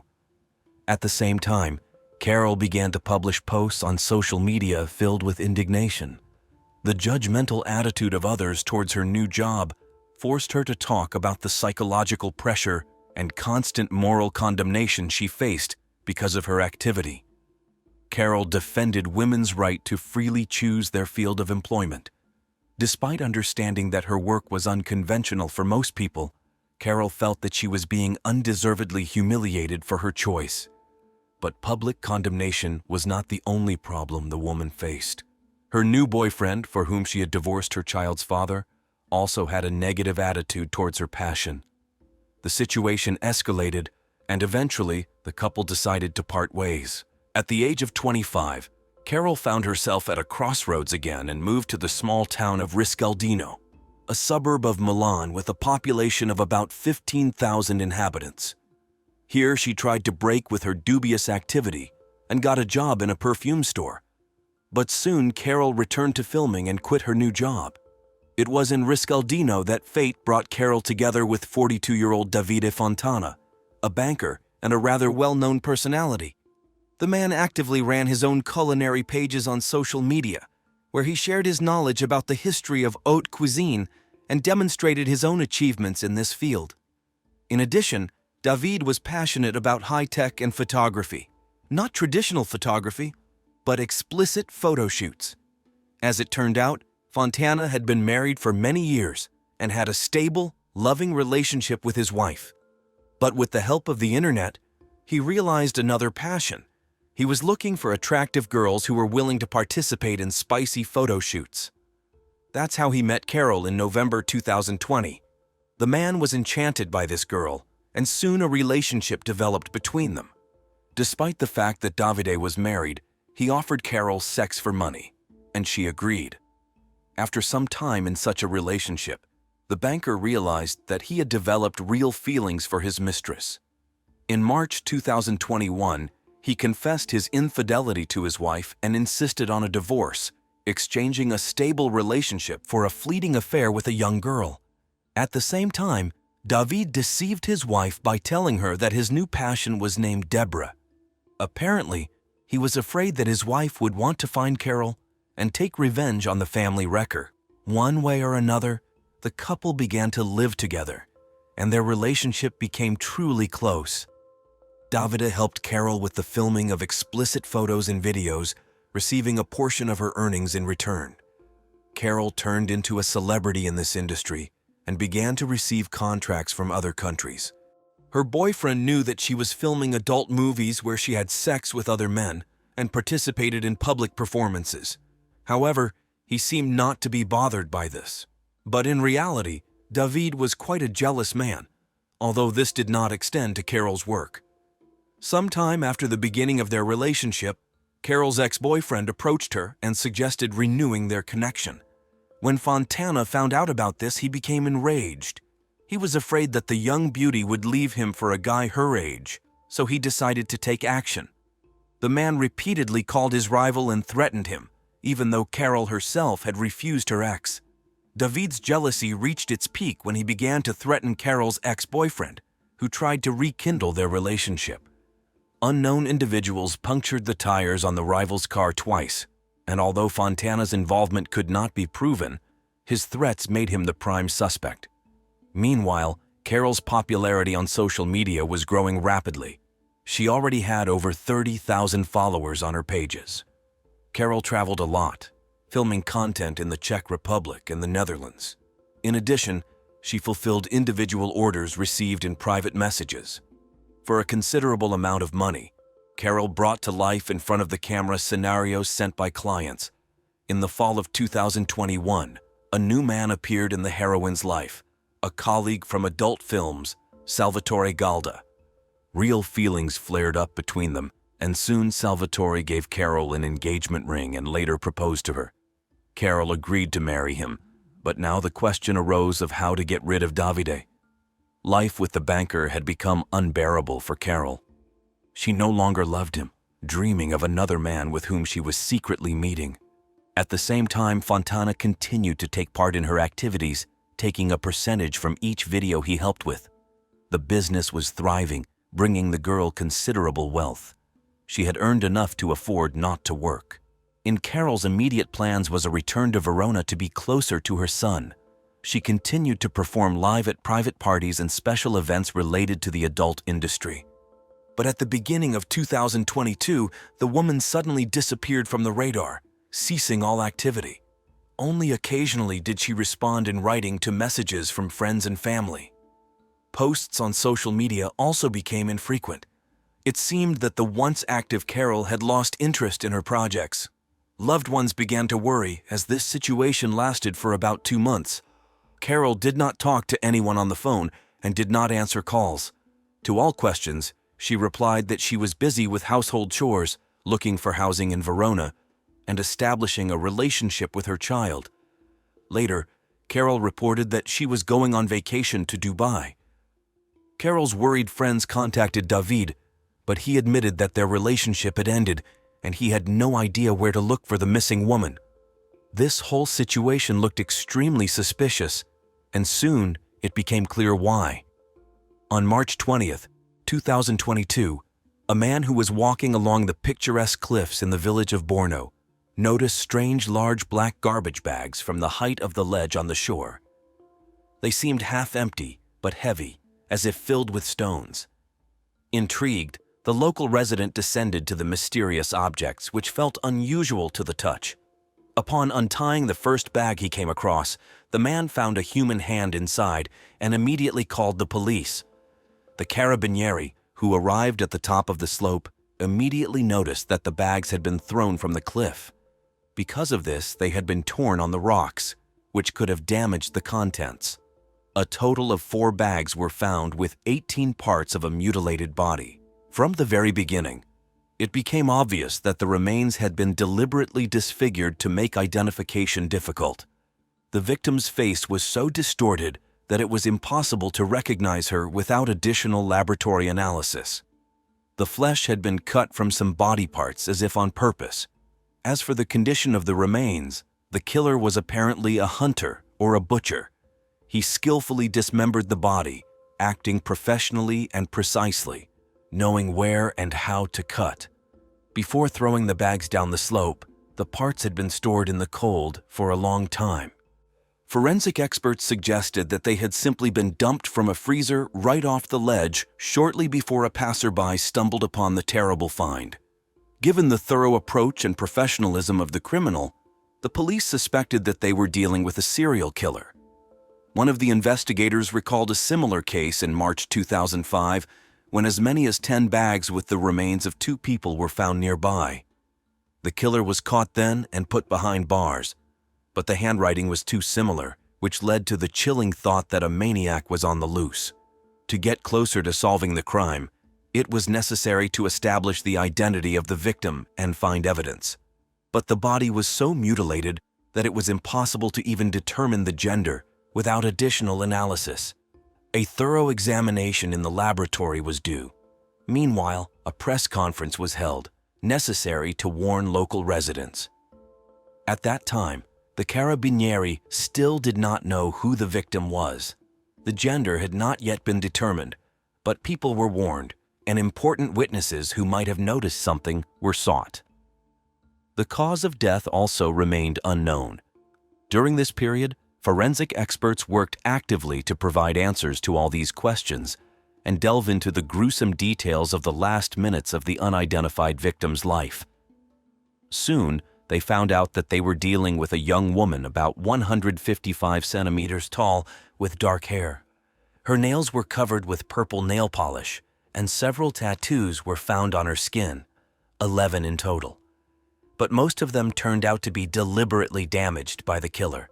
It seemed that attempts had been made to erase them, cut them off or tear them off along with the skin. Apparently, the criminal wanted to hide all traces that would help identify the victim, thereby complicating the investigation. The tattoos became an important clue for the investigators. Despite the fact that the authorities did not yet know the name of the deceased, the public was already informed that the victim was a woman. The police released a description of some of the surviving tattoos in the hope that someone would recognize their owner. But people remained silent. A forensic examination established that the death had occurred more than a month ago, and before the body was thrown from the cliff, it had been stored in a freezer for a long time. This information caught the attention of journalist Andrea Torelli, who was also the editor of a magazine. The man became fascinated with the mysterious murder and began to analyze all the available information. Based on the data collected, Andrea made a logical assumption. Firstly, the criminal was unlikely to want to transport the remains to such a remote provincial area. Most likely, he lived relatively close to where the body was found. Secondly, the journalist was convinced that the killer was familiar with his victim, which meant that she herself must have lived nearby. Of course, these were only guesses, but it was from them that Torelli began his investigation. A pertinent question arose in the reporter's mind. Why had there been no reports of a missing person who fit the description of the girl found? After all, more than a month had passed since her death. How did it happen that her relatives did not notice her absence and did not search for her? A breakthrough in the investigation occurred a week after the body was discovered, on March 26, 2022. A random witness contacted the police, claiming that he recognized the dead girl from Borno. He managed to identify her precisely thanks to the tattoos he had previously seen when Carol gave an interview under the pseudonym Charlotte. It turned out that the victim was an actress in adult films and actively maintained pages on social media. After comparing Charlotte's photos with her tattoos, the Carabinieri were convinced that it was indeed her. To obtain useful clues, the police released the deceased's pseudonym. Andrea Torelli continued his own investigation, delving into the details of the murdered woman's life. He found out that Carol had collaborated with 2 agencies at once. At the first film studio, they replied that she had not worked with them for a long time, did not answer calls or messages, so the management decided that she had simply left the business, as sometimes happens. They could not tell anything more interesting. At the second film studio, the journalist spoke with another actress from adult films who called herself a friend of the deceased. She provided the phone number used by Charlotte. Thanks to this data, it was finally possible to find out the victim's real name, Carol Maltz. Andrea Torelli tried to call the girl's cell phone number several times, but to no avail. Then he tried to contact her through a messenger. And, surprisingly, someone allegedly answered the text message, claiming to be Carol herself. The journalist, under the pretext of an interview about the life of an actress in this industry, tried to arrange a meeting with her. However, he received a rude refusal in response. Andrea understood that it was not actually Carol responding, but the likely killer. The reporter was persistent and tried to continue the dialogue, persuading the so-called Carol to record a voice message or talk on the phone. Having received another refusal, Torelli changed his tactics. He reported that the body of a girl with identical tattoos, like in Carol Maltz's photos, had recently been found. Therefore, he would like to talk and make sure that the actress was alive. The criminal probably did not know about the discovery of the body, and this news came as a real shock to him. Apparently, he was counting on the remains not being found for a long time, and then not being able to be identified. Fortunately, he was mistaken. The journalist continued the conversation, insisting on at least a 3-second conversation. But after that, the interlocutor simply disappeared. He stopped responding and reading messages. The reporter was convinced that he had just communicated with Carol's killer. He had 2 options for action. First, he could publish this information in his magazine. The news would become a sensation and make him famous. Second, he could turn to the police so that detectives could verify the information themselves. But then he risked the possibility of a leak of information that other media would publish. Moreover, the journalist understood that his intervention could end badly. After all, now the killer was aware that he was being sought, and therefore could try to flee to another country, hide somewhere in Italy, or resort to radical measures, take his own life. Despite all the risks and potential harm he could cause to the investigation, Andrea could also move it forward, and he did the right thing by first contacting the police. On the 27th, Torelli went to the police station and handed over the collected information to the Carabinieri. And only after that did he write an article in his magazine, but he did not provide all the details, indicate the victim's real name, or mention his communication with the killer. However, even such an article had the effect of a bomb exploding. After talking with Andrea, the criminal was already on guard. He began to monitor the news, so he quickly realized that the investigation was progressing and approaching him. Gripped by panic, he decided to report the girl's disappearance to the police, apparently to deflect suspicion from himself. On the day the article was published, Davide Fontana and Carol's fiancé named Salvatore came to the police station together. They filed a missing person report for the girl. They were immediately invited into an office for questioning, which lasted until 4 o'clock the next morning. On March 28th, official publications from other media appeared in newspapers stating that DNA examination had confirmed the identity of the deceased. It was Carol Maltz. And the very next day, March 29th at 7:15 a.m., the Carabinieri again appealed to the public through the mass media. They reported that a 43-year-old man had been detained on suspicion of premeditated murder with aggravating circumstances. It turned out to be Davide Fontana, who had been nervous and confused in his testimony from the very beginning of the interrogation. At first, he claimed that he had not seen the girl for 2 years, but this, of course, was not true. In addition, it did not explain why the man decided to report the disappearance just a few days after her body was found. The investigators quickly managed to break the main suspect. Under pressure, Davide began to talk. According to him, on January 11th, he and Carol were filming a video commissioned by one of the fans of her work. The man admitted that it was a much more extreme recording than the ones the couple had made before. The customer asked to put a bag over Carol's head, tie her up, tape her mouth shut, and also beat her and hit her on the head with a hammer several times in the process. According to the script, Davide was supposed to torture the actress, and she voluntarily agreed to this. So the man started the actions on record. He dealt several blows to the head with a hammer and also beat the tied-up girl for a long time.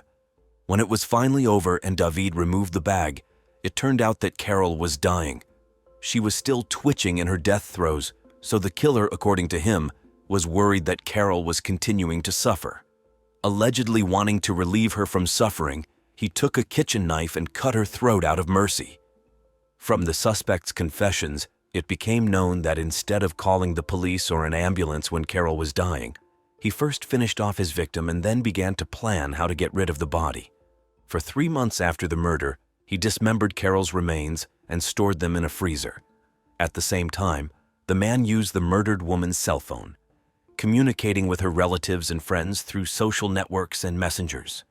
In this way, he maintained contact and created the illusion that Carol was alive. The criminal's testimony was confused and fragmentary. He often got confused and changed some details of the story. His entire story looked doubtful, and everything required careful verification. In the end, the detectives managed to recreate an approximate picture of what had happened. As it turned out, Carol really wanted to move to Verona to be closer to her son. Here, Carol planned to gradually end her career in the dubious industry. She no longer wished to take part in it, and strove to become an ordinary person. Carol intended to marry her boyfriend Salvatore.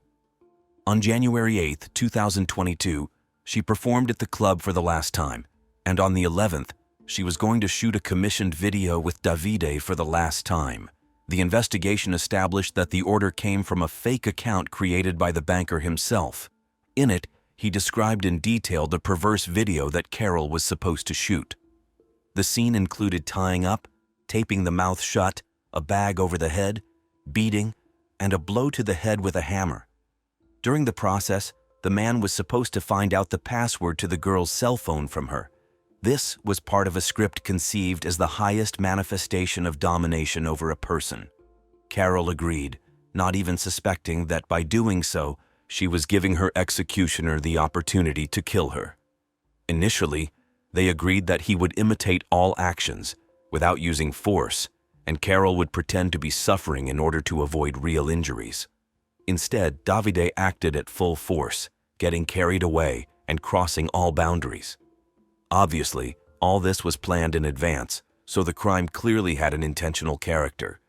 As soon as Davide found out the password to Carol's phone, he deviated from the script and began to brutally beat the girl until he beat her to death with a hammer. For several days, the killer came to the filming location and looked at the lifeless actress, satisfying his sadistic needs. After that, the man went to a hardware store, where he bought a hacksaw, large scissors, an electric saw, and spare blades. The banker also ordered a large freezer and a brazier, using Carol's phone to do so. It was the brazier that caused the severe burns that the police found on her body. On January 14th, Carol was supposed to go to Paris with her boyfriend Salvatore, but Davide told him that Carol had contracted COVID and was self-isolating.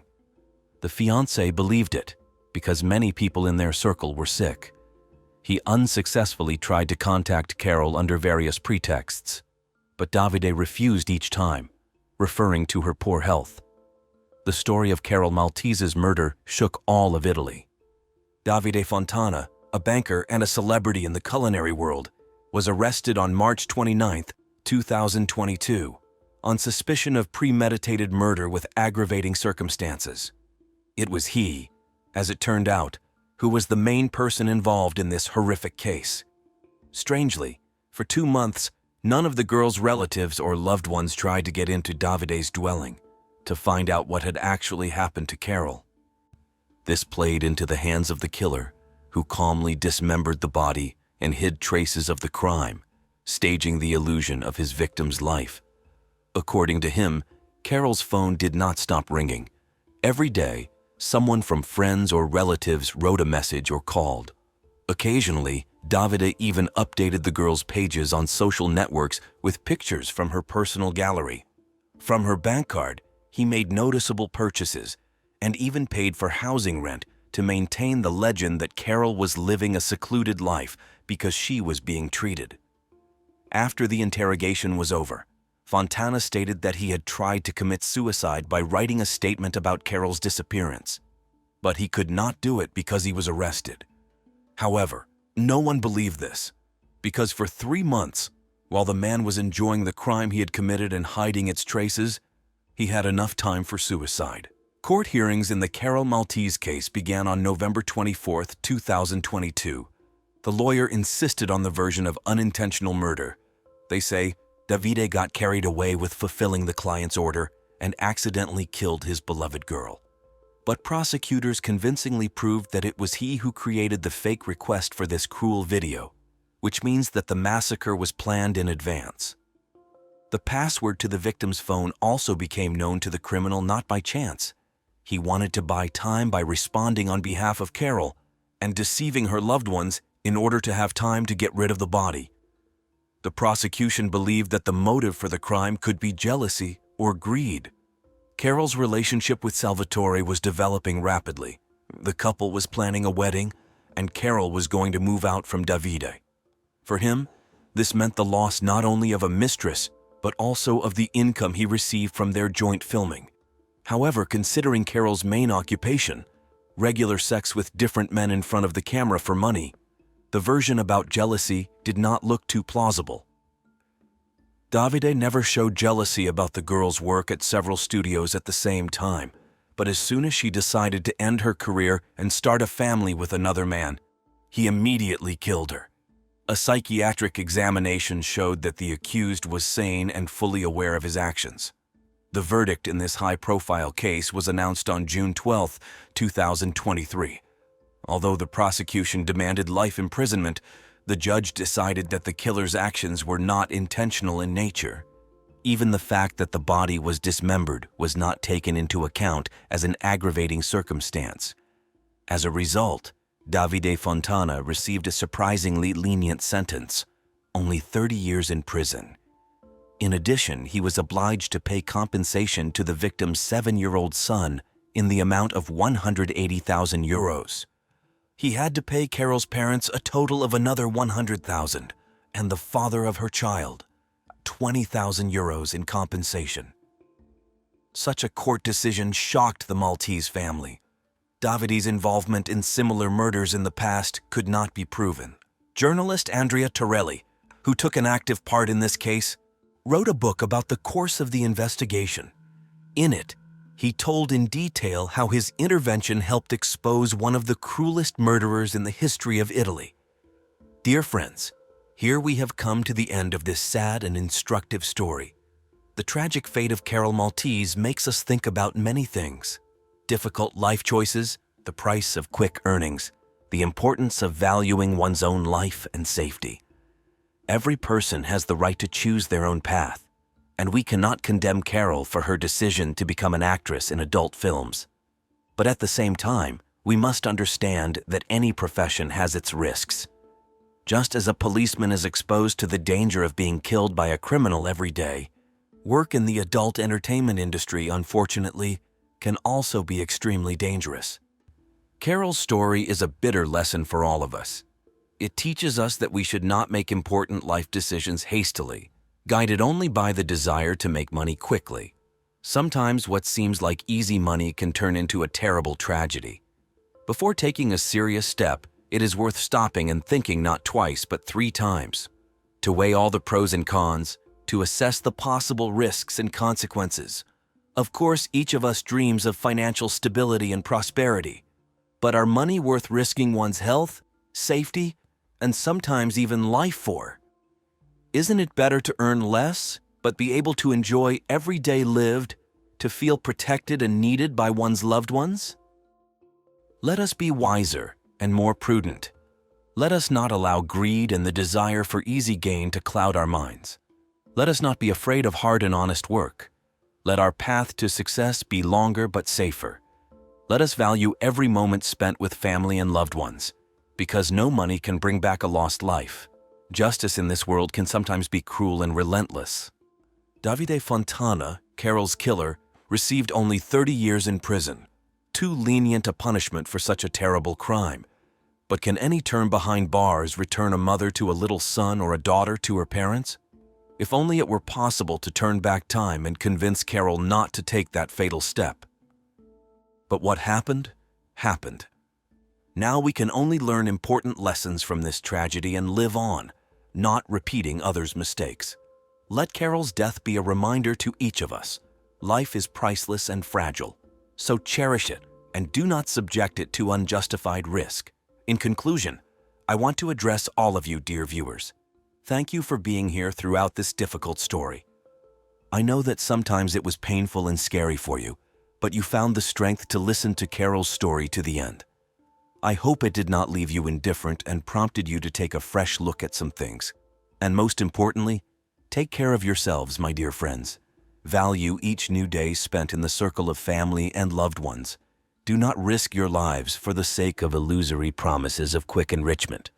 Remember that there are things incomparably more important than money: your health, your dreams, your feelings. A young Italian woman, Veronica Panarello, faced numerous challenges in her life. At the age of 16, she met Davide Stival at a bar, who immediately caught her eye, and she quickly opened up to him. Despite the 4-year age difference, the couple conversed as if they had known each other for a long time. Despite the girl's youth, they started a relationship. Within 3 months, Veronica was already begging to start a family. The girl had no doubts. She wanted a child from David. He agreed and they moved in together. Soon, Veronica became pregnant. In 2006, when she was only 17 and he was 21, their son Loris was born. It was then that Veronica's family began to experience problems. Constant conflicts with her parents and the desire to run away from home intensified with the birth of the out-of-wedlock child. However, the young girl created a semblance of a family, contrary to the expectations of her elders. To the surprise of their relatives, the young couple's affairs were going quite well. Terrible trials lay ahead. But for now, Veronica tried to give her son everything he needed. Over time, the couple officially legalized their marriage. The young mother became pregnant again and gave birth to a second boy, whom they named Diego. Veronica essentially remained under the care of her parents. Although Davide worked, his efforts were not enough to provide for his wife and 2 children. The parents from both sides supported the couple in every possible way, primarily financially. Veronica, on the other hand, did not even think about looking for a job, having completely devoted herself to the children and the household. Her husband considered her an exemplary, industrious, neat, and loving wife. The children grew up, having genuinely warm relationships with their mother. She spent all her free time with them, although sometimes it resembled more of a friendship between peers. Probably because of the too early age of motherhood, there is an opinion that Veronica was still in a rebellious mood, which is why conflicts with her parents escalated. The elders believed that she would not become a full-fledged mother if she perceived everything as a game. But any attempts to get through to her ended in hysterics. The couple lived in a rural area with a population of 10,000 inhabitants, the town of Santa Croce Camarina in southern Italian Sicily, where everyone knew each other. For such a cozy corner, such early motherhood seemed strange. However, no one suspected that this reckless youthful haste would lead to the terrible tragedy that we will tell you about.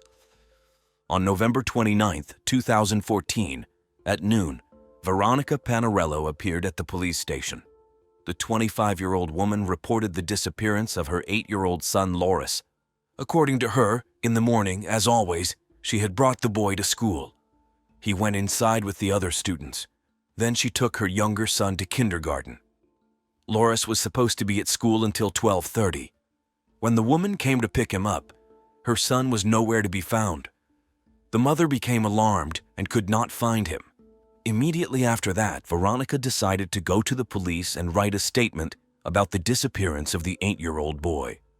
Law enforcement officers immediately contacted the school, but no teacher or employee had seen Loris that day. The students also confirmed that they had not met him either near the school or in class. Some thought that the boy was skipping classes. Others assumed that he could have been kidnapped. However, no one believed that Loris would voluntarily get into an unfamiliar car. He was too smart for that. So the question arose, how could he have ended up on the street if his mother had taken him to the school door and saw him go inside? At that time, her 29-year-old husband, Davide Stival, was working as a driver and was on a trip in Rome. The Carabinieri immediately called him, and the man was shocked by the news. It turned out that his wife had not even informed him. Then he called Veronica himself, and she confirmed Loris's disappearance. David immediately got on a plane to get to the city as quickly as possible. As soon as he landed, he saw a post on his wife's social media with a photo of her and their son. It was an announcement that the boy had been found dead. Loris's body was found 4 hours after the police report. It had been thrown into a ditch near an old mill. The place was just minutes away from the couple's house by car. It was accidentally discovered by an elderly man who was hunting in the area. During his usual walk through the forest, he noticed something suspicious in the mud. As he approached, the witness realized that it was not just a discarded object, but the body of a child. The man immediately informed the police about the discovery. At the scene, criminologists found the child's mutilated body, unnaturally twisted in the ditch, with his pants pulled down and no underwear. Law enforcement officers immediately suspected a sexual motive for the crime. Investigators believed that they were dealing with a child molester. However, unlike typical perverts, he not only raped his victims, but also killed them. This made the criminal twice as dangerous. News of the tragedy quickly spread through the town, sowing panic among the inhabitants. The realization that every child could become a target of a predator instilled fear and forced people to change their usual way of life. The news of the murder in the small village instantly flew around all of Italy. The country's central TV channels talked about the victim. This event became one of the loudest newsworthy events of 2014, stirring up the public. Society demanded that the police catch the criminal as soon as possible and bring him to justice. Meanwhile, detectives, working tirelessly, searched for the monster capable of such an act to calm the community. The investigators working on the case immediately noticed some strange details. The crime was clearly not committed according to the classic scheme characteristic of typical rapists and maniacs. The strangest thing was not even the absence of the child's underwear. After removing it, the criminal put the pants back on the body. Such abusers do indeed often collect the victim's belongings, but they almost never put the clothes back on after taking the trophy. Moreover, no similar cases had been observed in this area before. The police turned their attention to the family of the deceased.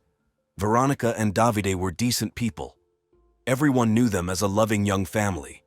Despite the fact that the child was born when the mother was a minor, now she had become an adult woman and really gave the impression of a devoted mother. In any case, under such circumstances, the most valuable information can be provided by the family itself. So the investigators came to talk to the parents of the murdered boy. Here, the police found out that Davide spent very little time at home. Due to his work as a driver, he was with his family for no more than 50 days a month. Almost all the free time, the children were with their mother. Thus, the young woman was constantly left alone, without a husband. It was not easy for her to cope with household chores and raising children on her own. The woman often complained about the difficulties. Against the background of her loneliness, rumors about lovers spread through the town. However, during the check, it was not possible to confirm this information. At the Stiefel family's house, the police found Veronica. According to Davide, this tragedy had destroyed her. The young mother was constantly crying and refusing to eat. Subsequently, this led to exhaustion. The young woman was taken to the hospital, where she had to be given special IV drips with a nutritious solution so that she would not die. The police saw her during this period. She really looked bad. Veronica was emotionally broken. It even manifested physically. Huge dark circles formed under her eyes and her skin took on an unhealthy pallor. During this period, Loris's younger brother Diego was still living with the family. However, later, the parents took him to his grandparents, as the mother was in an unstable mental state. She did not take care not only of herself, but also ignored the needs of the child. The husband supported his wife all this time and was forced to quit his job. Despite the difficulty with which the Stiefel family was experiencing the loss of a child, the investigators decided to bring both parents to the place where Loris's body was found. The police made video recordings. They believed that this trip could provide useful data. In the video, you can see not even Veronica, but literally the shadow of a person. So hard was she experiencing the loss of her son. Horatio Fedone got on the list of suspects. He was the same elderly hunter who discovered the child's body. The detectives suspected him because the man had led them to the victim, just 4 hours after the boy was declared missing. Of course, it could have been a coincidence, but it was worth making sure how the man managed to find the deceased so quickly. The investigators launched a large-scale check but could not find a connection between the hunter and the evidence. He successfully passed a polygraph test, had a confirmed alibi for the morning of Loris's disappearance, and his fingerprints and DNA were not found on the boy's body. However, the heightened interest in Horatio Fedone led to local residents starting to accuse Veronica of having an intimate relationship with his grandson, and even with him. In the end, after rather harsh checks, all suspicions were removed from Horatio. The detectives were convinced that Horatio had indeed accidentally stumbled upon the boy. He had the misfortune to be in that place just a few hours after Loris was declared missing. At the same time, the investigation ran out of assumptions and leads. No traces indicating the perpetrator could be found, so it was decided to call in reinforcements of carabinieri from Rome to join the investigation. The new participants in the case, having studied all the materials, believed that the mother was involved in the disappearance of her son. They immediately drew attention to the problems in the relationship between Veronica and her relatives. The grandparents told the investigators that the deceased boy had told them about a strange experiment at school. According to the child, his mother had bought plastic zip ties needed for classes. The boy talked about this literally the day before his disappearance. This seemed suspicious because zip ties are quite a dangerous object and are prohibited from being used in school. When the detectives asked the teachers about this experiment, it turned out that they really had not planned anything like that and would not have needed any cable ties. Eventually, the investigators decided that the child had made them up. But after receiving the report from the forensic experts, the investigators remembered these items. According to the specialists who performed the autopsy, the time of the child's death fell between 9 and 10 o'clock in the morning on the day he disappeared. The cause of the boy's death was strangulation by some foreign object of small thickness, tightened around his neck. It looks very much like he was strangled with cable ties. Then the investigators suggested that there might be a connection between these two facts. The forensic expert believed that the murder was committed somewhere near the place where the body was found, since the injuries from the fall were received almost immediately after death, or he was thrown out while still alive and died a little later. The detectives assumed that the child could really, for some reason, have wanted to get these ties and made up a story about their need at school. Then Loris would have had to carry them in his backpack when he went to class. But how could the attacker have known about this? It raised great doubts that the killer attacked the boy, grabbed his backpack, and began to look for a murder weapon there. The carabinieri considered it necessary to find the blue backpack, believing that it would give new clues. To do this, they blocked all the landfills where waste was brought from Santa Croce Camarina. In the end, it took the police several days to examine the dumps, but they never managed to find the boy's blue backpack. In addition to information about strangulation, the forensic medical examination made it possible to find out another strange circumstance. Despite the absence of underwear and the lowered pants, no signs of sexual violence or traces of the DNA of the probable pervert were found. From that moment on, the police had doubts about the previous version of events. They were still looking for the criminal, but already understood that this was not a typical maniac or molester. It no longer seemed that the crime was committed on sexual grounds. It was necessary to compile a full psychological profile of the killer. However, at this stage of the investigation, the information turned out to be too confusing, and it was problematic to do this. The solution suggested itself.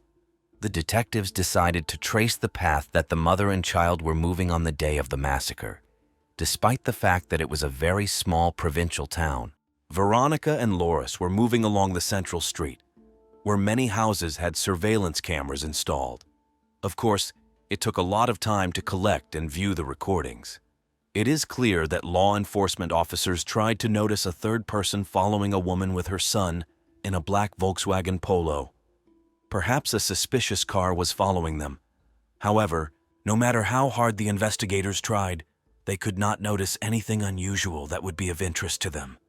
However, quite quickly, the detectives drew attention to several strange things. Firstly, they never managed to see the moment when the boy enters the school, although the mother continued to insist that she allegedly took him almost to the threshold of the educational institution. It became clear that Veronica was lying, and they did not reach the school that morning. After viewing dozens of hours of recordings, the investigators saw that only the younger child got out of the car near the kindergarten. The detectives continued to analyze the camera recordings from the entire district in search of clues. So they saw how at one of the intersections that Veronica was supposed to pass, she turned towards the church, not far from which the victim was later found. This seemed strange because for many years before that she had used a different road. What could have forced the young mother to change her preferences on the very day when her son was found dead? This aroused certain suspicions among the Carabinieri. At this stage, the police officers decided not to disclose the discovered information so as not to startle Veronica, but began to consider the young woman as a suspect. Experienced policemen decided to immediately check the veracity of her words. To do this, Veronica was asked to drive with the investigators along the same route that she used on the day of the child's death so that she could show everything personally. They already knew the route as they had managed to completely restore it with the help of recordings from video surveillance cameras. The woman agreed, and they began to conduct a reconstruction of events. When the police car, together with Veronica, drove up to that decisive intersection where she changed her preferences, the woman lied. The detectives investigating the murder of 8-year-old Loris Stivel began to suspect his mother, Veronica Panarello, after discovering that she had lied about her route on the morning her son disappeared. During the investigative experiment, the woman indicated that she was moving along the usual path, although the surveillance camera recordings showed otherwise. The police decided to search the Stivel family's house and interrogate Veronica at the station. The young mother was outraged to learn that she was considered a likely killer of her own child. She insisted on her innocence, stating that under no circumstances would she have harmed her son. However, the investigators had reason to think otherwise. During the hours-long interrogation, Veronica admitted that she had dropped off her elder son Loris half a kilometer from the school that morning because she was in a hurry. According to her, someone could have attacked the boy on the way. The woman also denied being near the ravines where her son's body was found, assuring that she was not at all familiar with that area. However, the suspect's sister refuted these statements, saying that in childhood they often visited there and knew those places well. Veronica's presence in the crime area was also confirmed by surveillance camera recordings. David Stival, the father of the deceased boy, at first could not believe in his wife's involvement in the murder of their son. After viewing the video recordings, he recognized Veronica and the children, who left the house in the morning. But instead of taking Loris to school, the woman turned him back home. He was no longer visible on the recordings. Then Veronica took the younger child to the kindergarten and returned. Contrary to her habit, she drove into the garage in reverse rather than leaving the car in front of the house. According to the investigators, it was at this time between 9 and 10 in the morning that the crime occurred. Loris was not at school and stayed at home, and when his mother drove into the garage, she was doing something out of the camera's view. Despite all the evidence, Veronica continued to deny her guilt, insisting that she had taken her elder son to school and her younger son to kindergarten, after which she returned home. She suggested that Loris could have been kidnapped right outside the school.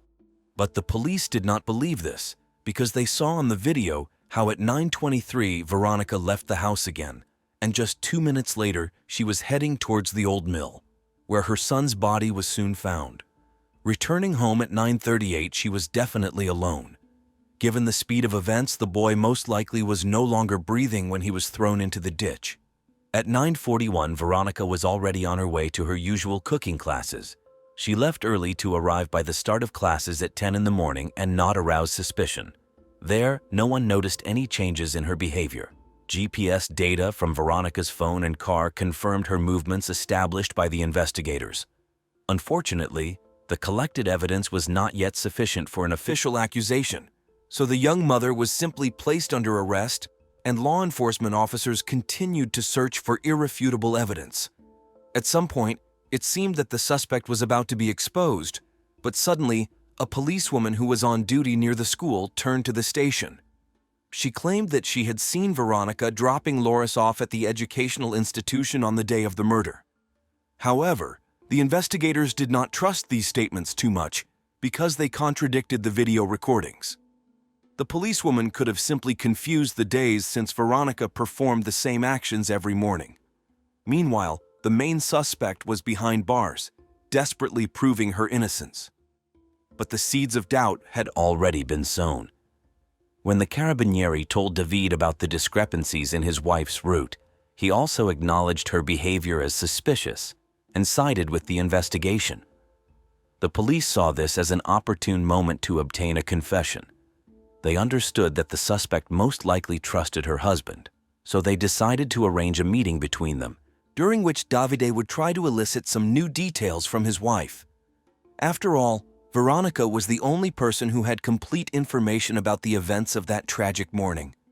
David agreed that it was a good idea, but noted that he did not seek his wife's conviction. 1 month after the brutal murder of 8-year-old Laura Stiefel, on January 6, 2015, his father David came to meet with his arrested wife Veronica. Despite the fact that according to Italian law he had no right to be in prison, the police made an exception, hoping that it would help solve the crime. Veronica didn't even greet her husband, but immediately asked if he had a microphone for eavesdropping. Davide denied it and proved the absence of any recording devices. In fact, they were not needed because the meeting was being filmed by a prison surveillance camera. The suspect continued to insist on her innocence and version of events. She incessantly repeated to everyone, the police, the lawyer, her husband, relatives who visited her in prison, that she had taken her son to school and did not know what had happened to him next. The detectives could not prove the mother's involvement in the massacre. Even the motive itself raised doubts. Everyone who knew Veronica characterized her as a decent woman who sincerely loved her sons. Of course, there were various rumors, but the investigators checked every word and found no confirmation of the gossip. Veronica was indeed a caring mother.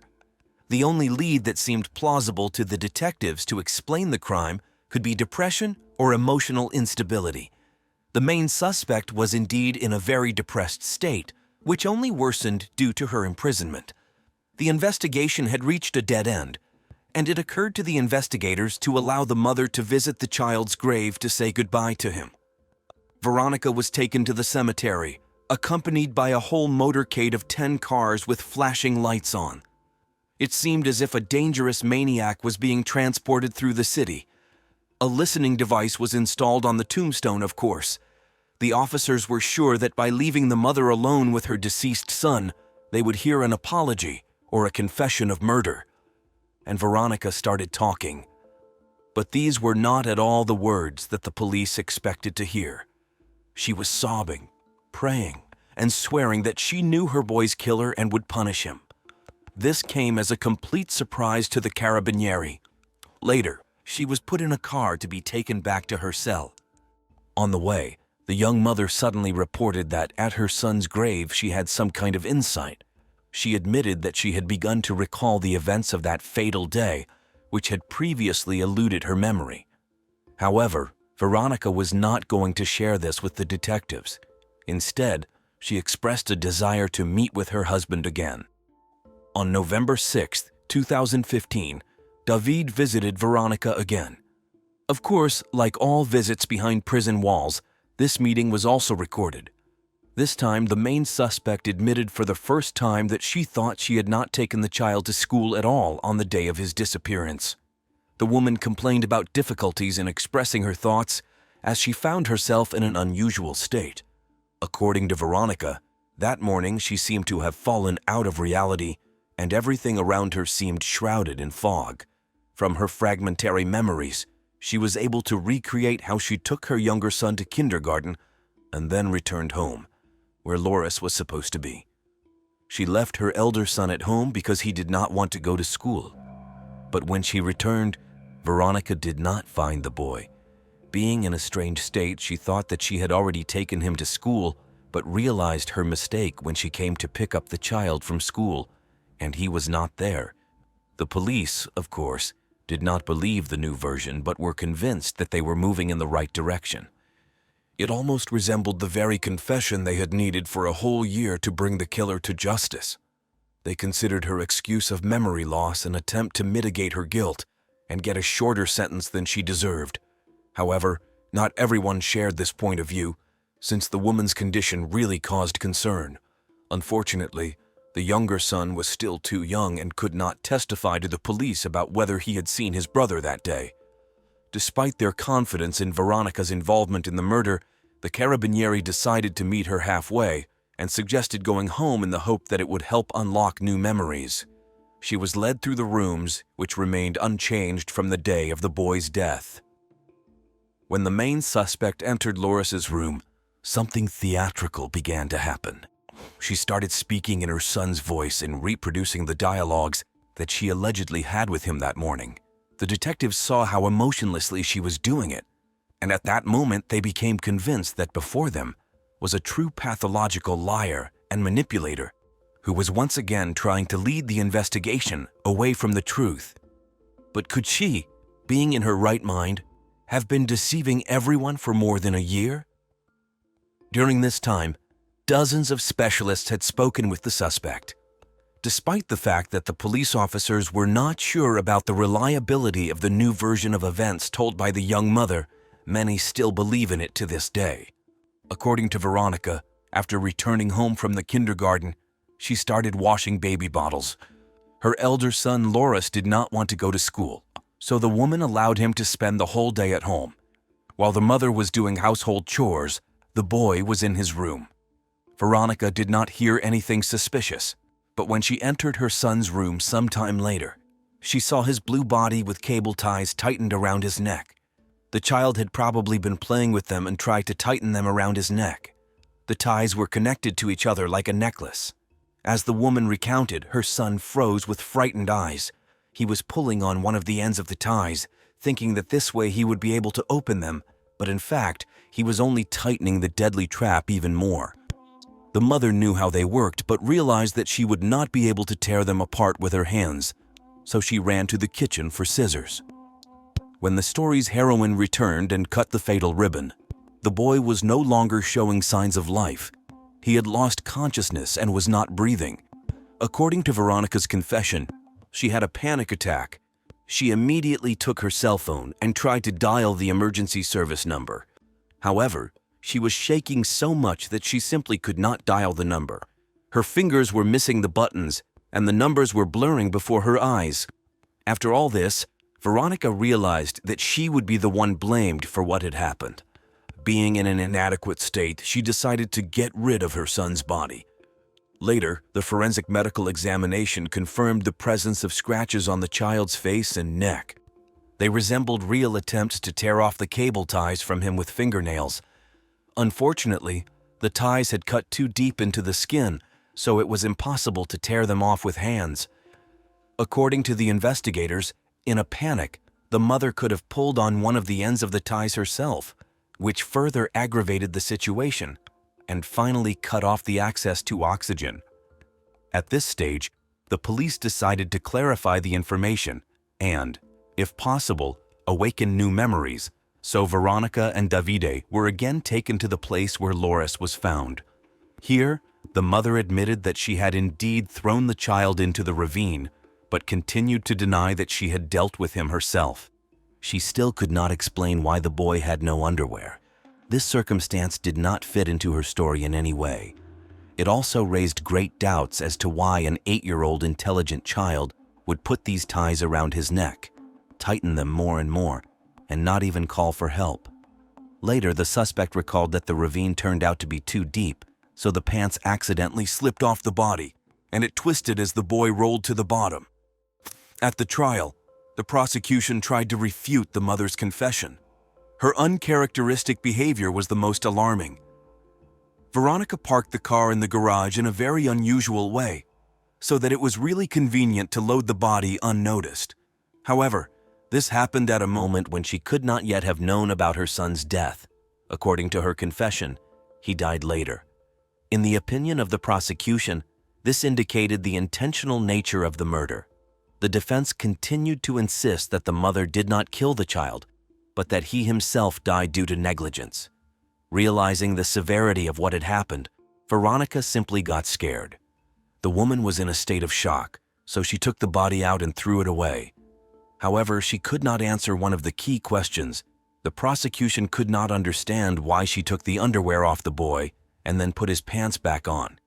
According to Veronica, she simply did not remember this. The prosecutor considered her actions an attempt to stage an attack on the boy by a rape in order to lead the investigation along the wrong path. Initially, her plan worked, and the police were looking for such a criminal, but later they realized that it was part of the staging. During the trial of this case, an unexpected plot twist emerged. Veronica admitted that Loris was killed by the boy's grandfather on his father's side, named Andrea Stiefel. She allegedly had an affair with her husband's father. That day, the child caught them having sex and began to threaten that he would tell his father everything. Andrea Stiefel, the boy's paternal grandfather, allegedly attacked his grandson in a fit of anger and strangled him. Despite this strange turn of events, law enforcement officers were forced to check the accused's statement. They turned to the surveillance camera recordings again. Thus, the investigators found out that none of the men had entered the house that morning. However, in the footage where Veronica was leaving the house around 9:30, a dark silhouette was indeed visible in the back seat of the car. The Carabinieri were forced to involve specialists for the analysis of the video recordings, but they claimed that it was not the shadow of a person, but glare on the car windows. Andrea Stiefel himself denied both the connection with his son's wife and the murder of his grandson. He stated that this was another lie of a crazy woman. The grandfather had a confirmed alibi. In addition, there was no correspondence or even calls between the so-called lovers, which also refuted Veronica's words. Therefore, no one believed this new version of the defendant. Veronica's behavior suggested that the investigation was dealing with a person with mental disorders. Her strange behavior was emphasized by all the officers and specialists who communicated with her. One of the detectives recalled that during one of the interrogations, the woman suddenly began to sing, and also repeatedly her calm and loud speech changed to an indistinct mumbling under her breath with a blank look. Veronica seemed to periodically fall out of reality and could start smoking an imaginary cigarette. The defendant's mother said that Veronica had previously had mental problems. From an early age, she was repeatedly sexually abused by boys. At the age of 14, the girl tried to take her own life by drinking bleach after a quarrel with her school friends. The following year, she tried to hang herself in a greenhouse. Veronica underwent treatment in a psychiatric clinic. Once she called her mother and asked her to pick her up because the paramedic had allegedly ricked her. But these accusations did not receive any confirmation, and no one believed the girl. A psychiatric examination showed that Veronica acted in a cold-blooded, prudent, and cruel manner. No serious mental disorders were found in her that would allow her to be declared insane. The trial lasted a whole 4 years due to constant postponements and additional investigations. Based on the results of the trial, she was found guilty of premeditated murder and concealment of the body. The judge sentenced her to 30 years in prison. After that, another performance took place. Obviously, the child's grandfather, whom Veronica referred to as the criminal, was in the courtroom. The defendant did not agree with the verdict, so she stood up and again began to accuse the man of all those absurd things that she had already voiced earlier in court. She was removed from the courtroom and sent behind bars. Veronica is still in prison, keeping the terrible truth of the death of the 8-year-old boy, which we will probably never know. However, most of the investigators who worked on this case believe that it was not an accident, but a planned, brutal murder. Probably, on that day, the son did not want to go to school. This had happened before. It was not the first case of him skipping. On this basis, the mother quarreled with her son and strangled him with ties in a fit of anger, and then got rid of the body, deliberately removed his underwear to confuse the investigation. But since the ties were purchased in advance, perhaps it all looked even more ominous and indicated the planning of the murder. The boy's father stated after the trial that his life was destroyed because he had simultaneously lost his son, wife, and job. The man is still not sure that it was Veronica who killed the boy. He did not understand what could have been the reason for killing his son. David had never seen his wife display violence towards the children. She had always been a caring mother. Now he is trying to live for the sake of his younger son, in whose upbringing his parents are helping him. The story of Veronica Panarello and her son Loris is a tragic tale of how impulsive decisions, lack of maturity, and emotional instability can lead to devastating consequences. This case serves as a cautionary tale for all parents about the importance of responsible parenting and the need to overcome one's own psychological issues for the safety and well-being of their family. The main cause of this tragedy was Veronica's inability to cope with the challenges of motherhood at such a young age. Her emotional immaturity, possible mental disorders, and lack of proper support from loved ones created a dangerous combination of factors that ultimately led to the child's death. To prevent such tragedies, it is crucial that young parents have access to the resources and support necessary for raising children. This includes parenting education, emotional support, counseling, and assistance in case of psychological issues. Society as a whole should pay more attention to the mental health and well-being of families, especially those facing additional challenges such as early and unplanned pregnancies. Taylor Bell, a high school graduate from the small town of Vienna in the state of Virginia, USA, decided to enter Virginia Commonwealth University. This educational institution, located in the state capital of Richmond, was famous for its first-class infrastructure and vibrant nightlife that revolved around the student body. The university, known for its achievements in the field of biotechnology, had about 30,000 students. For Taylor, the university's location was ideal, as it allowed her not to move too far away from her caring mother. Initially, the girl often traveled between the two cities, living for some time in Richmond with close friends of her parents. But later, she decided to settle directly on the university campus. On September 5, 2005, Taylor Bell intended to visit one of the local restaurants to have dinner with her friend Ben. After the meal, the student planned to skateboard with him through the city streets at night and then return to campus. That same morning, Taylor met with Ben to borrow his skateboard for a while, intending to return it in the evening. Around 10 in the evening, after meeting her friend, the girl came to the dormitory. However, her roommate was spending time with her boyfriend and asked Taylor not to disturb them. The girl agreed to leave, taking only her car keys, cell phone, and $40 in cash. Her purse was left in the room. Before leaving, the heroine told her roommate that she would return in a couple of hours. Contrary to her promise, Taylor did not appear in the dormitory either at the specified time or even the next day. The girl stopped communicating, did not respond on social networks, behaved very atypically for herself. Attempts to call her turned out to be futile, and all text messages sent through messengers remained unread. On September 7, 2005, the girl's mother went to the police with a statement about her daughter's disappearance. Law enforcement officers treated this without much enthusiasm, believing that the adult girl had just gone out somewhere and would soon return on her own. After all, students disappear almost every day, but in 99% of cases, such stories end with the favorable return of young people.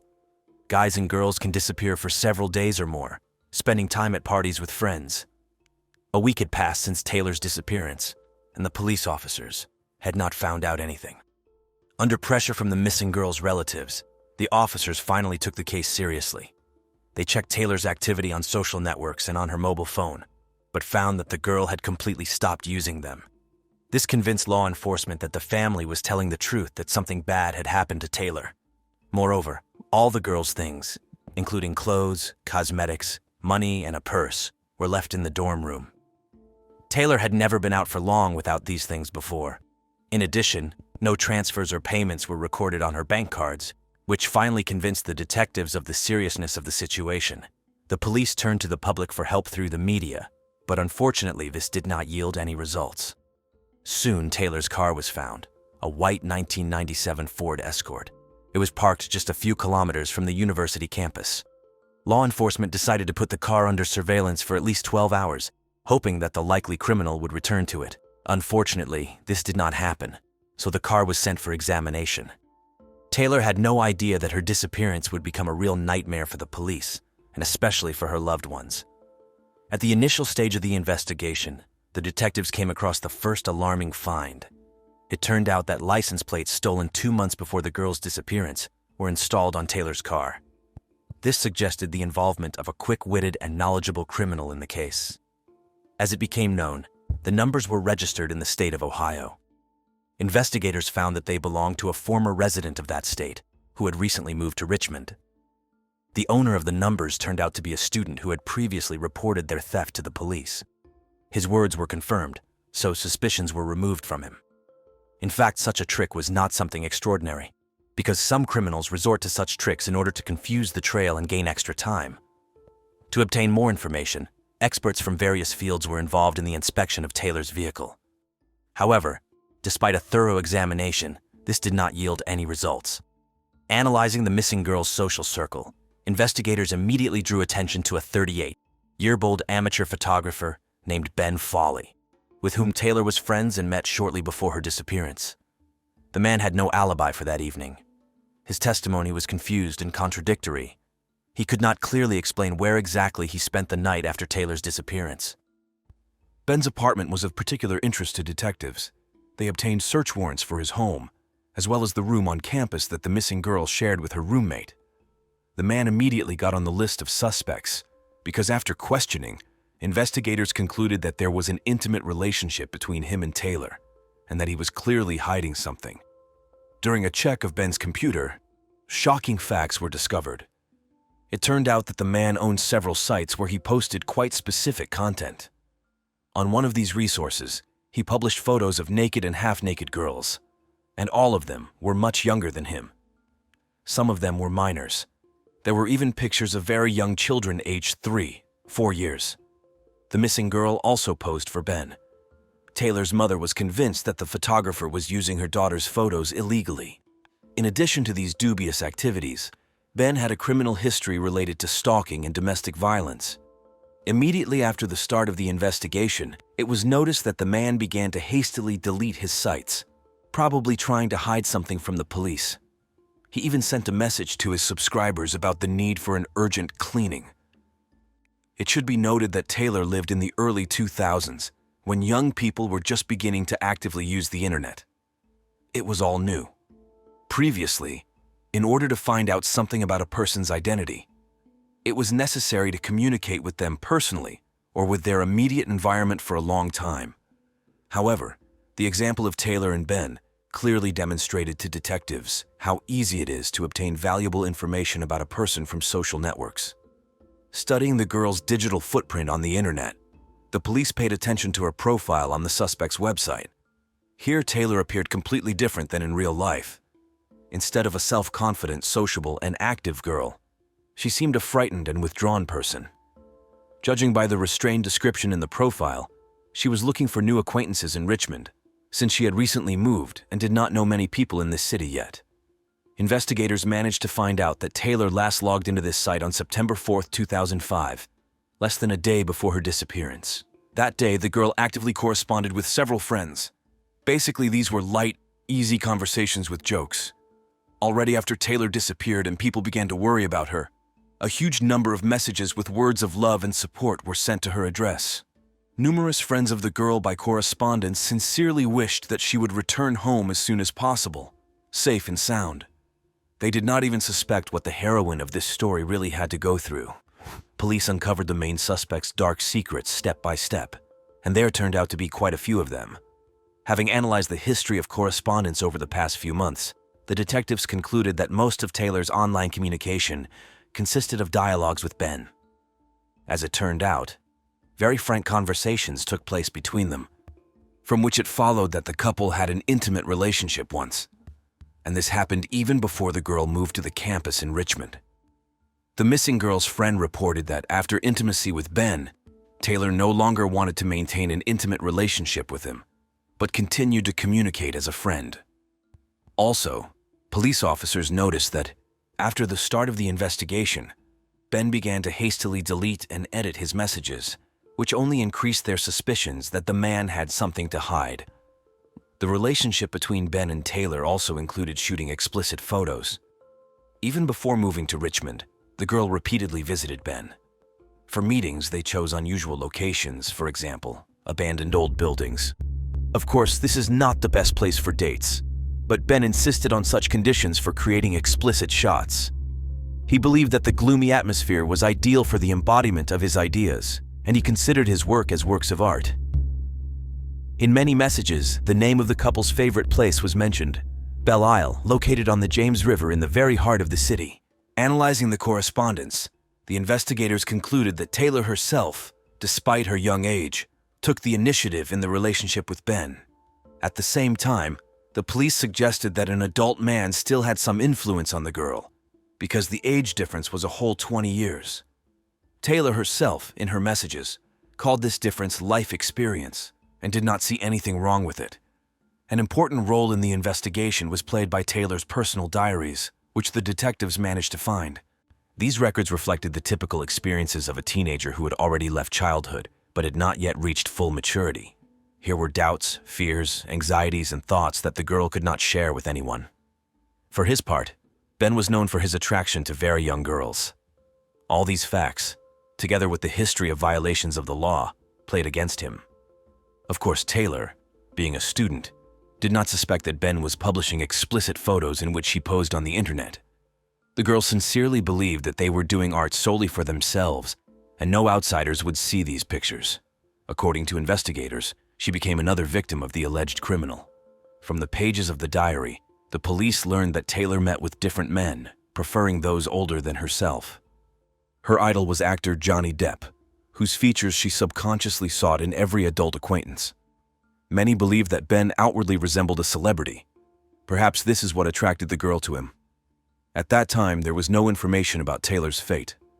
Detectives continued to question her inner circle. The parents told the investigators the story of their daughter's life. For some time, the family lived in Great Britain and Belgium, often moving from place to place, since the girl's mother was married to an officer of the Royal Air Force. After the breakup of that marriage, the mother and daughter were able to return to their native Virginia. The woman got married several more times, but these attempts also turned out to be unsuccessful. Taylor was a very energetic girl with a compliant character. Very smart, sometimes even too much for her age. These traits helped her quickly adapt to new schools. In total, young Taylor changed about 15 educational institutions before receiving a certificate and entering university. Everywhere, she easily made friends and made acquaintances. Sometimes the girl seemed too soft and trusting. For a long time, the mother tried to protect her daughter, believing that she was not yet ready for an independent adult life. The biography of the missing girl turned out to be full of ambiguous facts and secrets. The mother described Taylor as a willful and energetic girl.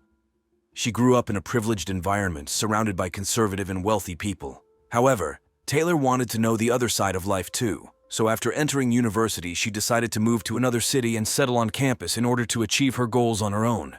Unfortunately, the young student did not even realize the dangers that could lurk behind the walls of a student dormitory. Despite good intentions, such places also have a dark side. Sometimes they turn into a real hotbed of undesirable phenomena among young people. Theft, substance abuse, promiscuous sexual relations. Since students are in close contact with each other, all this begins to manifest itself more clearly. At the same time, the vast majority of dorm residents are really focused on studying and getting an education. Without a wealth of life experience, it is very difficult to objectively assess the situation, which is what happened to Taylor. In the opinion of law enforcement officers, the missing girl made several serious mistakes at once. First of all, this concerns the relationship with a man who was twice her age, had convictions and mental health problems. A former girlfriend and a former roommate confirmed that Ben suffered from bipolar disorder, had sharp mood swings, and problems with anger control. In addition, detectives considered Taylor's decision to leave campus after 10 in the evening fatal. No one accompanied her, and she simply disappeared in the dark. And what is your opinion on this? Write in the comments, I will be interested to read. Investigators began compiling lists of dormitory neighbors who aroused suspicion. Police officers identified several students who were actively involved in the distribution of narcotic substances on campus. However, their alibi was confirmed. The mother of the missing girl suggested that the attack on Taylor could have been committed by several attackers. However, the most suspicious figure in this story remained 38-year-old Ben Folly, and detectives continued to closely investigate his identity. The man led a very active life on the internet. He owned several websites on various topics and revealed a lot of information about himself. Ben's subscribers even knew his shoe size, but compared to some of his thematic resources, this data seemed like a trifle. One of the most creepy turned out to be a site where a man published his distorted vision of beauty. He considered it creativity, but to detectives it seemed evidence of serious mental problems. On this resource, Ben combined images of naked bodies of models much younger than him with images of death, decaying flesh, and gothic motives. He often used real animal bones and skulls in his work. As it turned out, Ben managed to intrigue the 17-year-old student with his gloomy creativity. This is where their relationship began.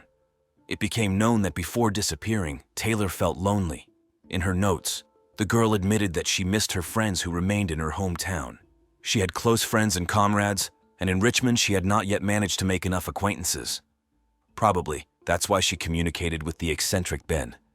Of course, a passion for creepy images in itself did not make him a kidnapper, rapist, or murderer. But in combination with other facts of the man's biography, it caused more and more serious concerns. Studying Ben's online activity, police noticed that he displayed two completely different personalities. On the one hand, he appeared as a kind, loving, vulnerable, and creative person. On the other hand, numerous ex-girlfriends who posed for his photographs complained about him. Several former passions claimed that Ben was jealous, cruel, aggressive, and dangerous. Some girls even became victims of physical violence at his hands, although these episodes were too insignificant to report to the police. Instead, they simply broke off relations with the man after the first manifestations of aggression. But could an inexperienced 17-year-old student react incorrectly to such behavior and provoke an outburst of anger that led to murder? Suspicions about Ben Folly grew, but direct evidence was still lacking. Suddenly, on September 23, 2005, a new post appeared on Taylor's social media page. At 11:24 a.m., a message was published in which the girl claimed that she was fine and would soon return to her family. She mentioned some problems that needed to be urgently resolved, but did not go into details. Taylor's page gained considerable popularity after her disappearance and was under the close attention of many people. Therefore, the news of this post instantly spread around the city. However, the police considered the post an attempt at staging, as no one had yet managed to contact Taylor. Law enforcement officers did not believe that this message was written by the girl herself.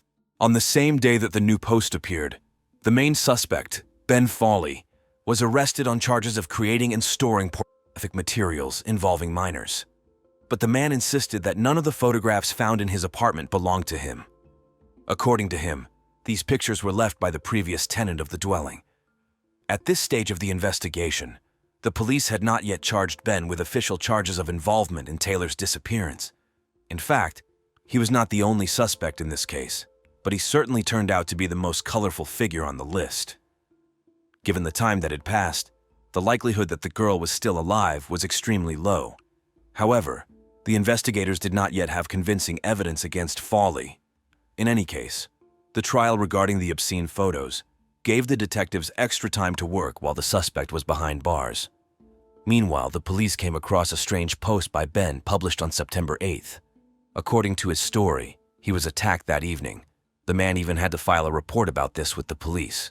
In one of his blogs, he described this incident in detail.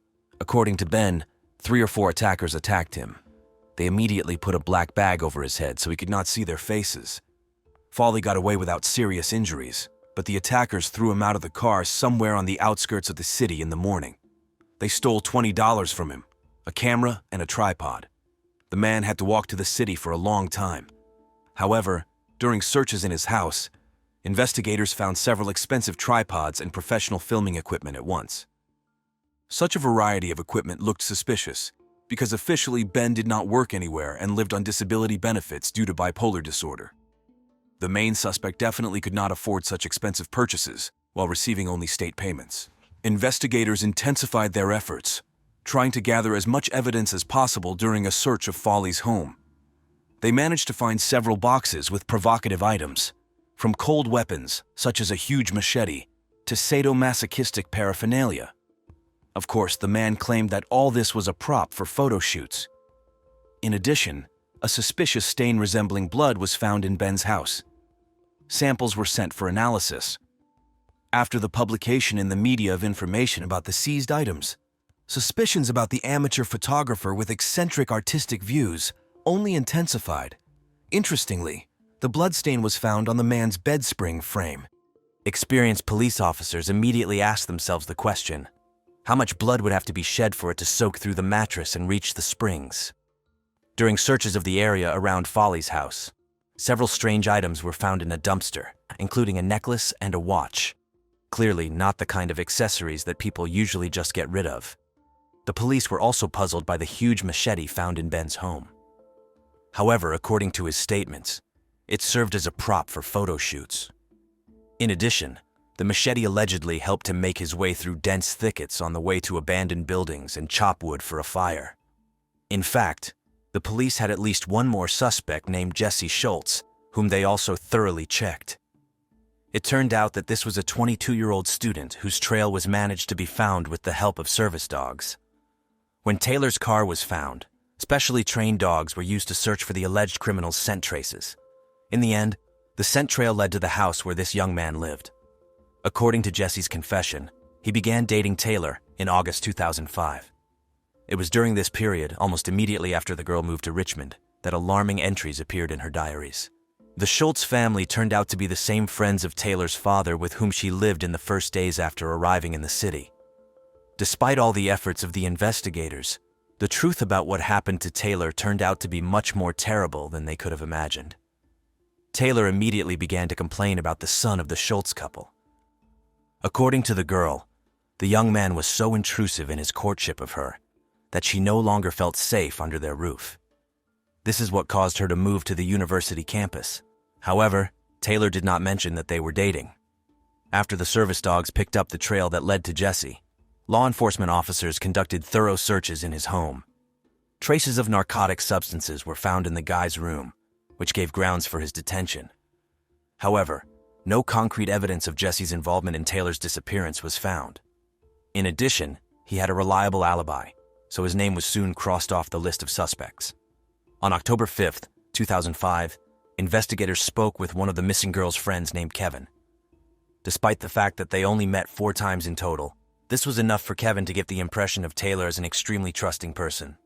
In addition, in his opinion, the girl was quite pliable and easily influenced by others.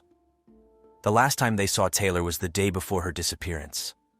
At that time, the girl seemed very inspired and excited. On the eve of her 18th birthday, she confessed to Kevin that she was going to do something risky, but did not specify what she meant. The guy suggested that it was about some kind of photo shoot. Already post factum, Kevin found out about Taylor's disappearance. On the same day, he turned to the police to tell about the recent events in the girl's life that he had to witness. In particular, it was during that meeting that he first saw Ben Folly, whom Taylor introduced as her photographer friend. Kevin immediately felt hostility towards this man because he made a very suspicious impression on him. Later, Ben himself contacted Kevin, trying to find Taylor, because he could not do it on his own. The guy had a clear feeling that the photographer was hiding something. Throughout October, the search for the missing girl continued. Police officers examined numerous locations in the vicinity of Richmond. These were places that Ben photographed as part of his project dedicated to highlighting the city's problems. One of these objects even had a separate blog of the man dedicated to it. About 100 kilometers from Richmond, in Matthews County, the body of a young woman was found in a shallow pit. It was impossible to identify her on the spot due to significant damage. The body was in a terrible condition. The soft tissues had significantly decomposed due to environmental influences and the activity of small animals like wild dogs. It was a horrifying sight, and one of the forensic experts literally could not stop his mouth from gagging at what he saw. Identification of the deceased's identity became possible only thanks to the recognition of fragments of clothing by her mother. In the end, the examination finally confirmed that the found remains belonged to the missing Taylor Bell. The woman was devastated by grief and vowed to make every effort to punish the monster who committed this terrible crime against her daughter. The place where the body was found was established, thanks to photographs taken by Ben. The attention of law enforcement officers was attracted by one of the locations that the man had been excessively interested in recently. It was decided to carefully examine the outbuildings located there, which brought results. The body of the deceased was found behind one of the barns on private property. Experts found that soil particles from the tires of Taylor's car were identical to soil samples taken near the barn. This indicated that the criminal had transported the body in the girl's car and then drove the car to another location. Most likely, Taylor was attacked almost immediately after she left the campus. It took no more than a few hours before she was dead. Fragments of duct tape were found on the remains of the body, suggesting that the girl was held tied up. Police turned to Ben Folly for comment. He claimed that the abduction was planned and carried out by his ex-girlfriend with the participation of several beefy young men. He himself was allegedly under the influence of drugs, did not directly participate in this madness, and does not remember anything. However, this testimony sounded extremely unconvincing. After confirmation of the worst fears, Taylor's family was waiting for only one thing: justice. After the discovery of the body, all the attention of the local community was riveted to the person of the eccentric amateur photographer. The fact is that Taylor's remains were found near Chesapeake Bay, in an area that had repeatedly appeared in Ben's photographs. This indicated that for a man, this location had a special, perhaps even sacred meaning. The version of a random coincidence was immediately rejected, because Folly was the last to see the girl alive on that fatal evening. In addition, he was previously noticed in such a strange activity as collecting car license plates. Creepy details from Ben's past surfaced. In particular, an incident when he attacked his ex-girlfriend with such rage that the poor girl managed to say goodbye to life. After that attack, the defendant even inflicted bodily injuries on himself. The conflict reached such a serious scale that the girl, miraculously saved, was forced to take a restraining order against her ex-boyfriend. An internet investigation revealed a whole series of similar cases of Ben's inappropriate behavior towards his passions. Gradually, the level of aggression in his actions only increased. All these facts formed in the eyes of detectives the image of a mentally unstable man with deviant tendencies who lured young, trusting girls into his networks. On January 17, 2006, Ben Folly was officially charged with the abduction, rape, and willful murder of Taylor Bell. Unfortunately, due to the extremely poor preservation of the body, forensic experts were never able to accurately determine all the circumstances of the girl's death. This led to the fact that already in February, serious amendments had to be made to the initial charges. At that time, the suspect was already serving a sentence for storing pornographic materials depicting minors. In the end, in August, Ben made a deal with the investigation and pleaded guilty to the crimes he was charged with, albeit very selectively choosing the wording. According to his version of events, that evening, he met with Taylor immediately after she left the campus. Together, they went to a deserted place, where in the back seat of the car, Ben allegedly tied the girl's hands behind her back with duct tape, after which they had rough consensual sex. Then, in a fit of passion, the man allegedly accidentally strangled his partner. He left the body in the forest, and the next day he returned to hide the remains. Most of the facts cited by Ben remained unsubstantiated allegations that are difficult to prove. Although the forensic expert was unable to unequivocally determine the cause of Taylor's death, he insisted on its violent nature. After all, even with accidental strangulation, it takes effort for several minutes for a lethal result to occur. So the attacker could have released the victim at any time. The prosecution insisted that Ben deliberately tied the girl's wrists, not for sexual games, but to deprive her of the opportunity to resist.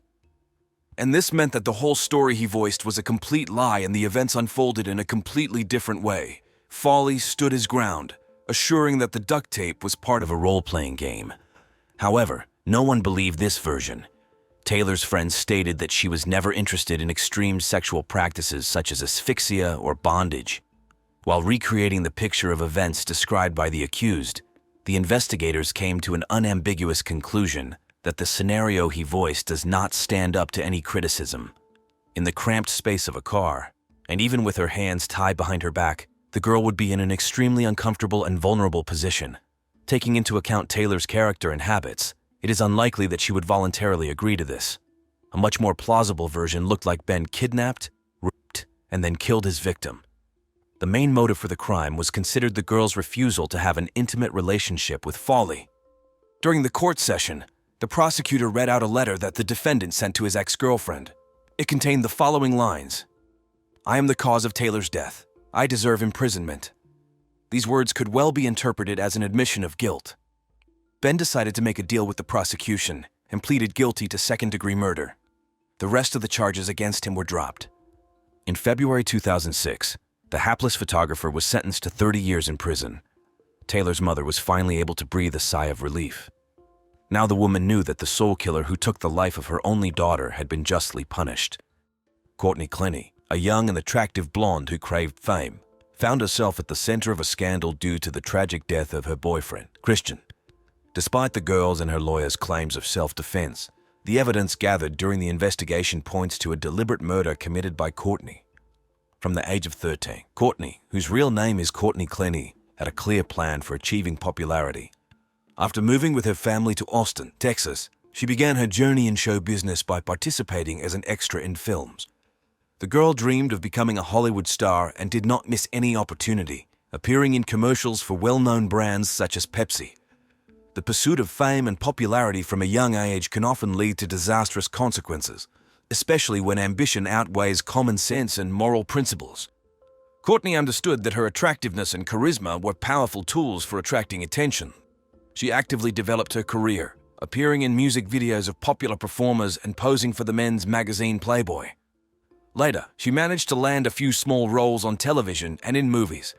Along with her career in the entertainment industry, Courtney became passionate about fitness. Moving to Los Angeles in 2017 was a turning point. Her popularity on Instagram skyrocketed, turning the girl into a millionaire blogger. Subscribers admired her perfect body and dedication to a healthy lifestyle. However, behind the ideal image on social media, there were problems in Courtney's personal life. Her relationship with Christian, which began in 2020, quickly grew from passion into a toxic mix of jealousy, control, and aggression. Despite the luxurious apartment in Miami and the seemingly carefree life, behind the scenes of the relationship, scandals and violence were raging. Courtney Clenny, in her pursuit of popularity, did not miss any opportunity.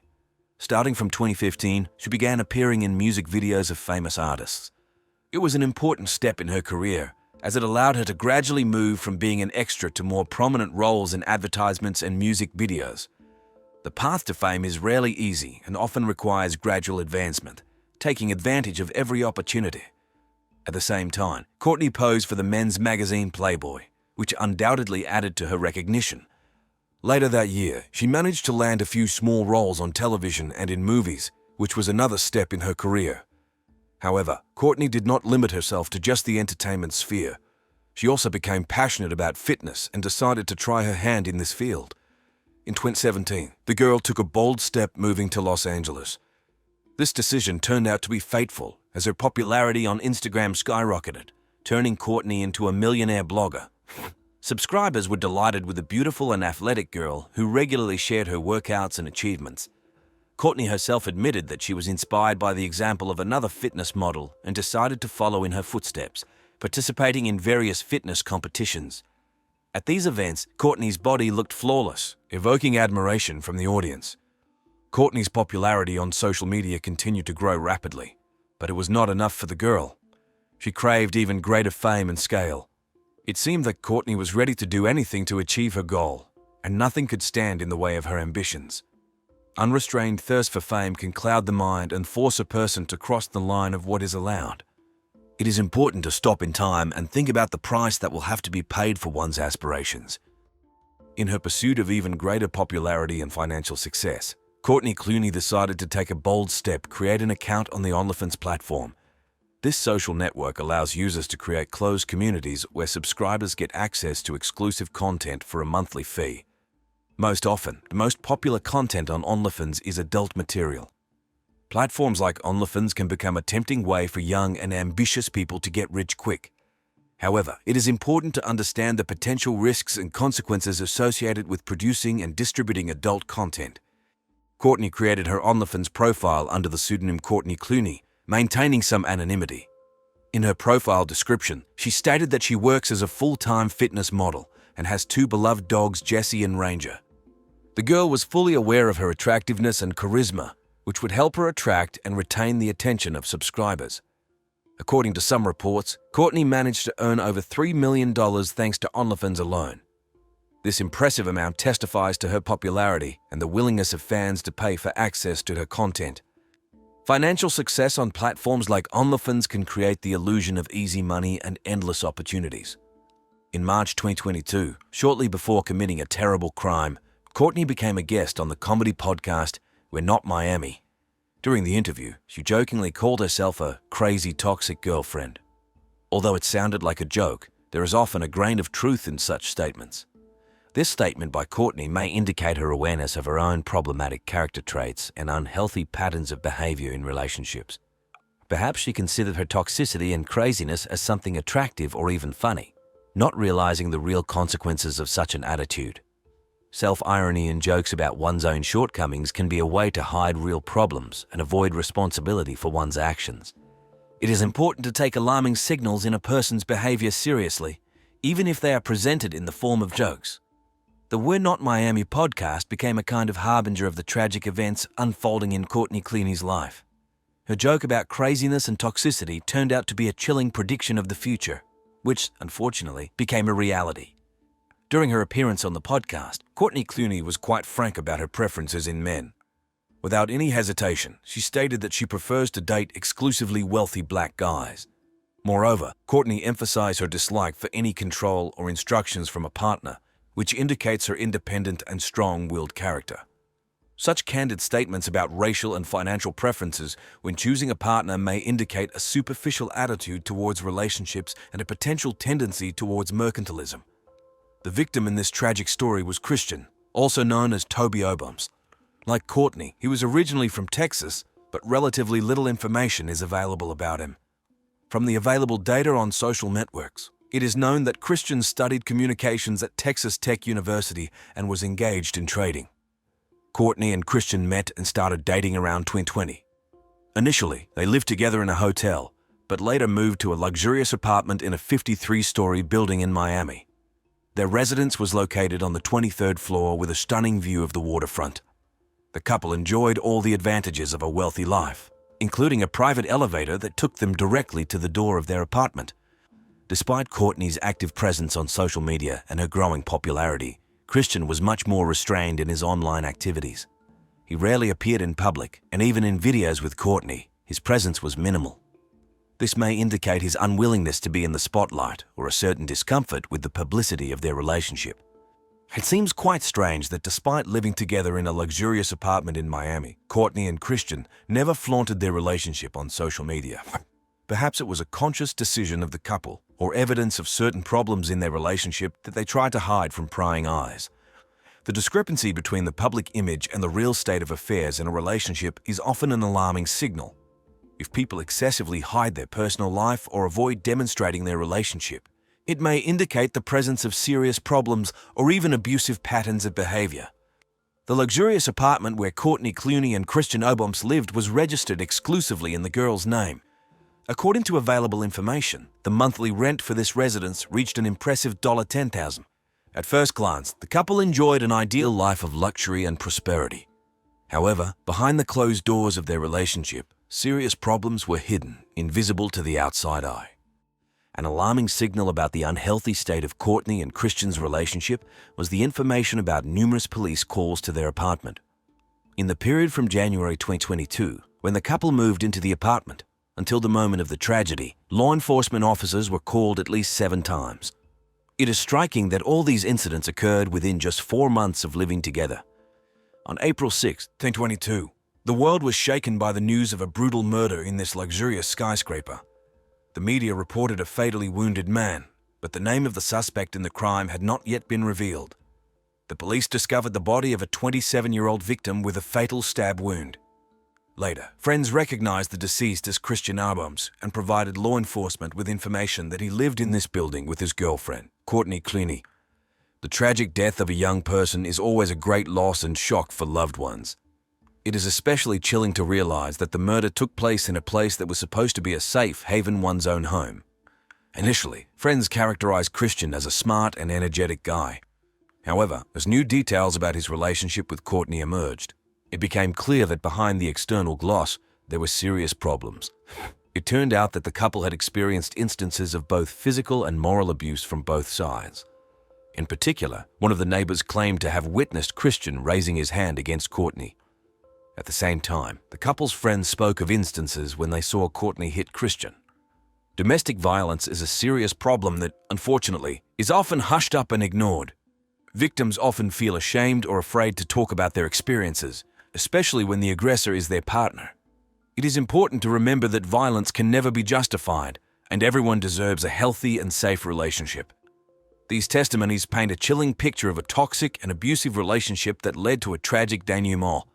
Despite the outward glitz and glamour, behind the doors of Courtney and Christian's apartment, a real drama unfolded, full of pain, suffering, and violence.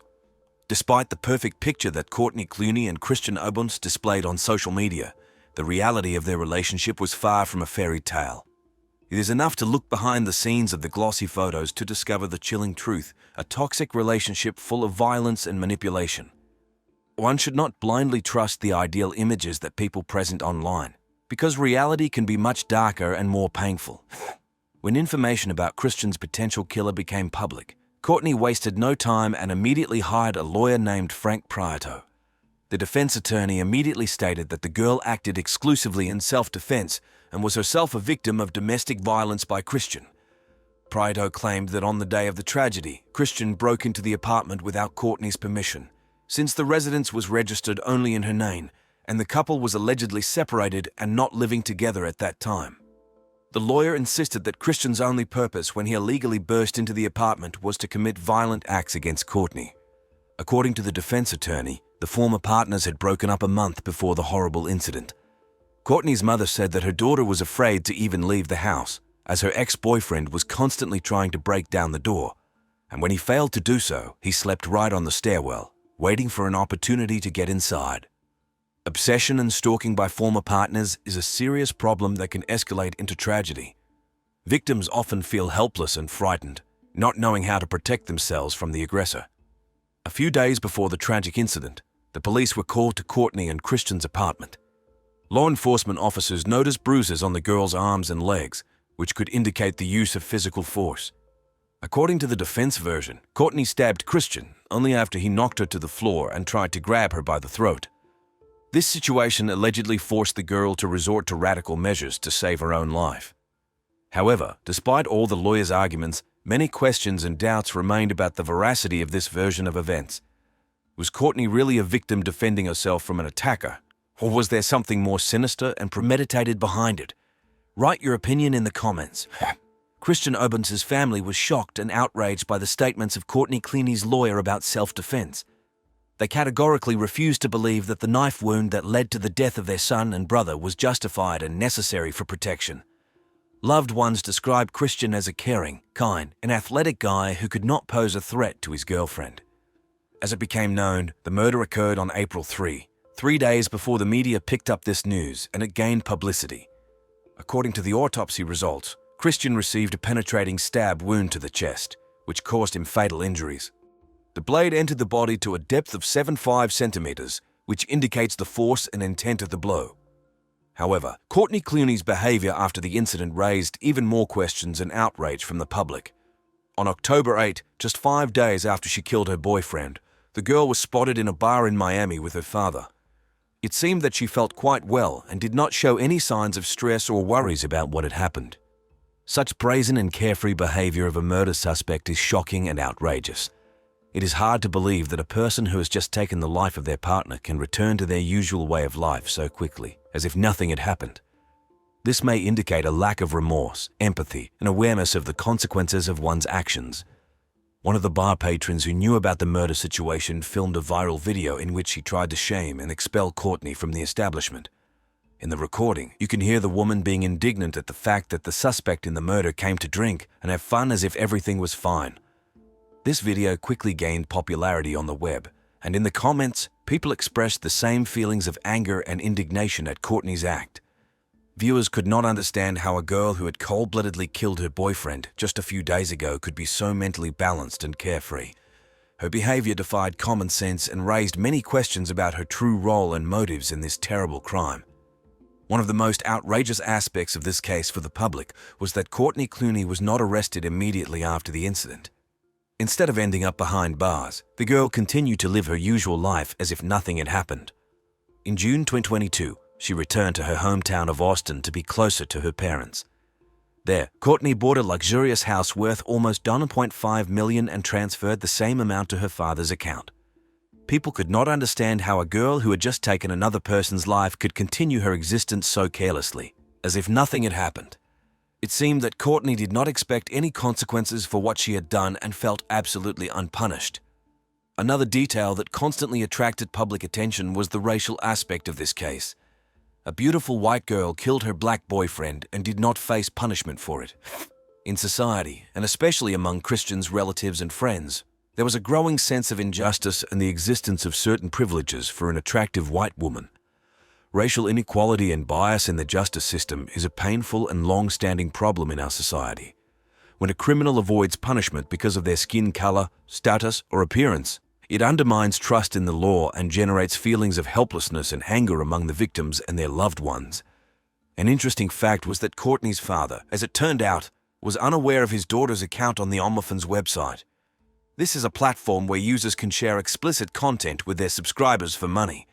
Considering that Courtney had huge wealth and could afford to buy a house for $1.5 million, the question arises, how did her father explain to himself the origin of this money?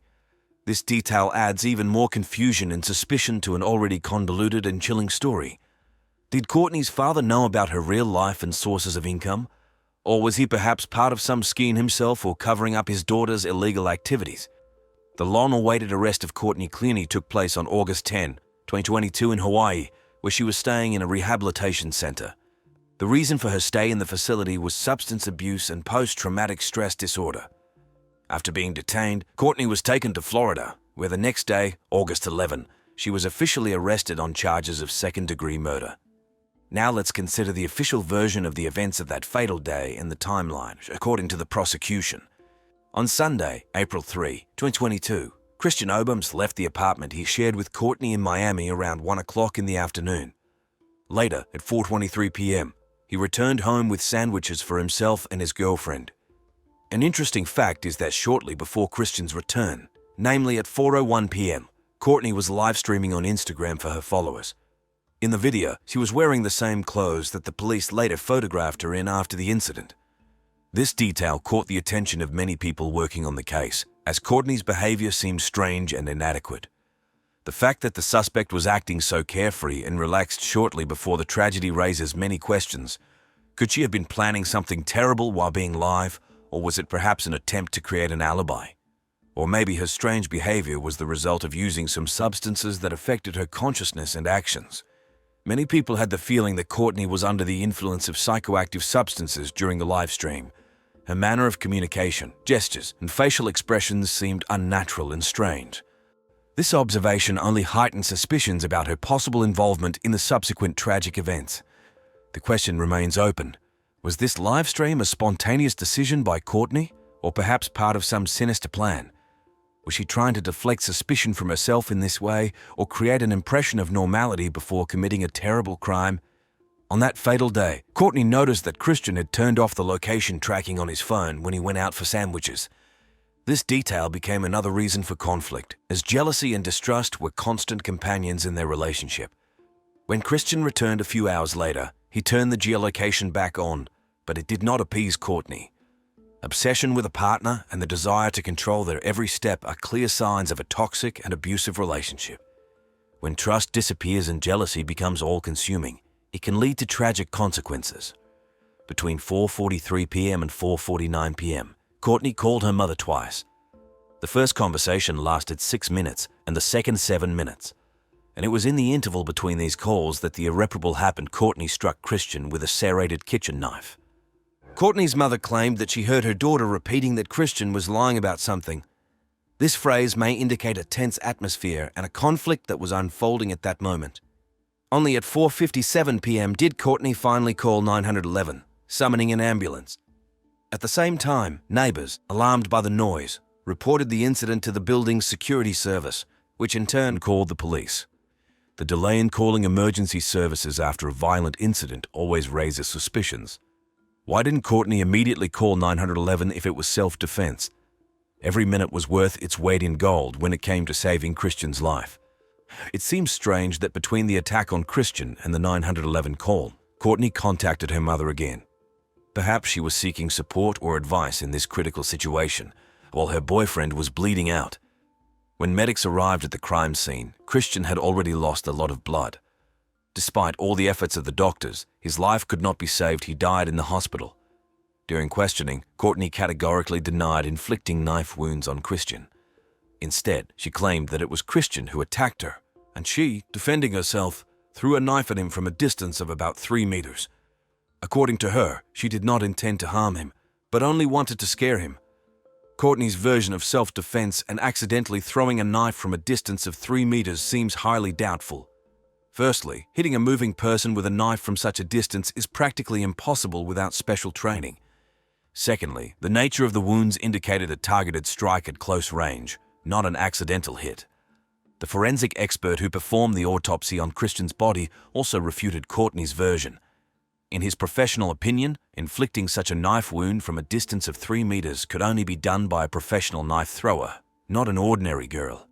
However, Courtney continued to insist on her testimony. Interestingly, despite the seemingly luxurious and carefree life of the couple, there are several strange facts in their biography. For example, a few months before the incident, Courtney was behind on rent for the luxurious apartment. The matter went so far that on March 21, 2022, the Miami court issued a decision to evict her for non-payment. A logical question arises. If Courtney was really earning such big money, why couldn't she pay for the housing she herself chose to live in? There are also some facts from Courtney's past that draw attention. In 2018, another woman from Austin sued her for inflicting bodily injuries and material damage as a result of a car accident. This case was settled out of court, and in 2022, shortly before the tragedy with Christian, Courtney was arrested in Texas for driving under the influence. This was already the second such offense in her biography.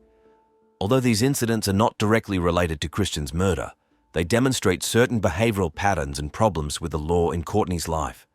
A propensity for aggressive driving and alcohol abuse may indicate general instability and destructive tendencies.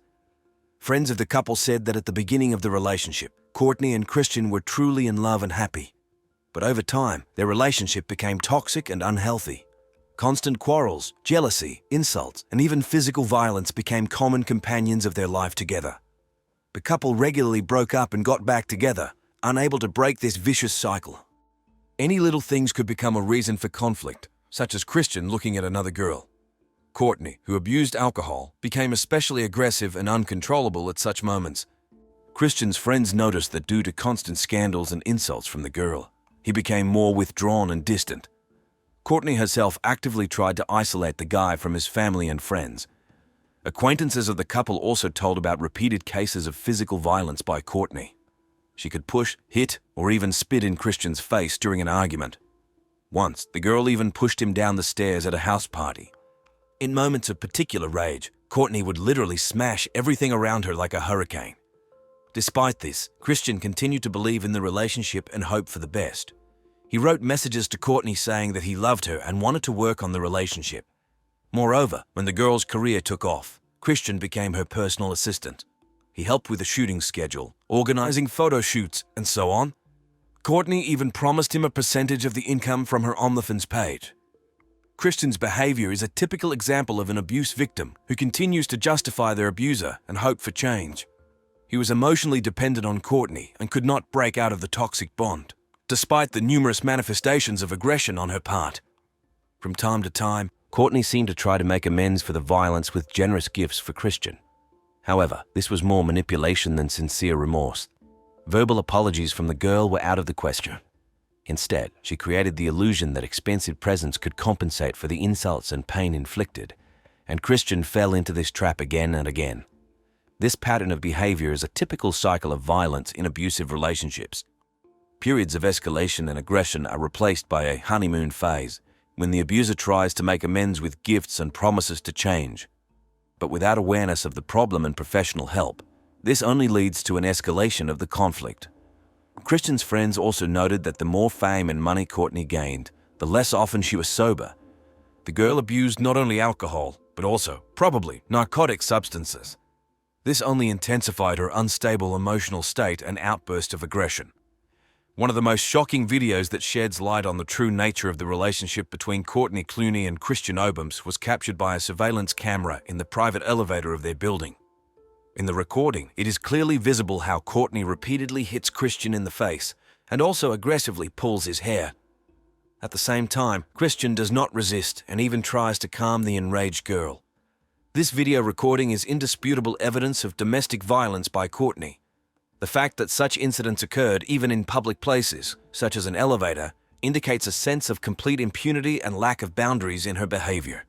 Christian's reaction is a typical example of an abuse victim trying to avoid escalation of the conflict by appeasing the aggressor. But the most shocking revelation was that 2 months before Christian's murder, in February 2022, Courtney cheated on him. It turns out that her own infidelity and guilt were the real reason for the morbid jealousy and control towards Christian. By projecting her own unfaithfulness onto her partner, Courtney was probably trying to justify her own destructive behavior. This betrayal became another reason for a scandal, during which Courtney grabbed a knife and tried to injure Christian in the face. Although she did not manage to hit the target, she cut his throat instead. The wound turned out to be quite serious, and Christian had to have stitches. In addition to physical violence, Courtney regularly kicked Christian out of their shared apartment and humiliated him with racist insults. This behavior is a manifestation not only of the toxicity of the relationship, but also of deeply rooted prejudices and discrimination. Despite all these alarming facts, Courtney's lawyers persistently tried to get her released on bail before the start of the trial. During the court hearings in December, the girl displayed ostentatious emotionality and cried in front of the jury. Her defense built a strategy on the fact that the murder of Christian was an act of self-defense, and Courtney herself became a victim of domestic violence. However, the judge did not succumb to these manipulations and denied release on bail.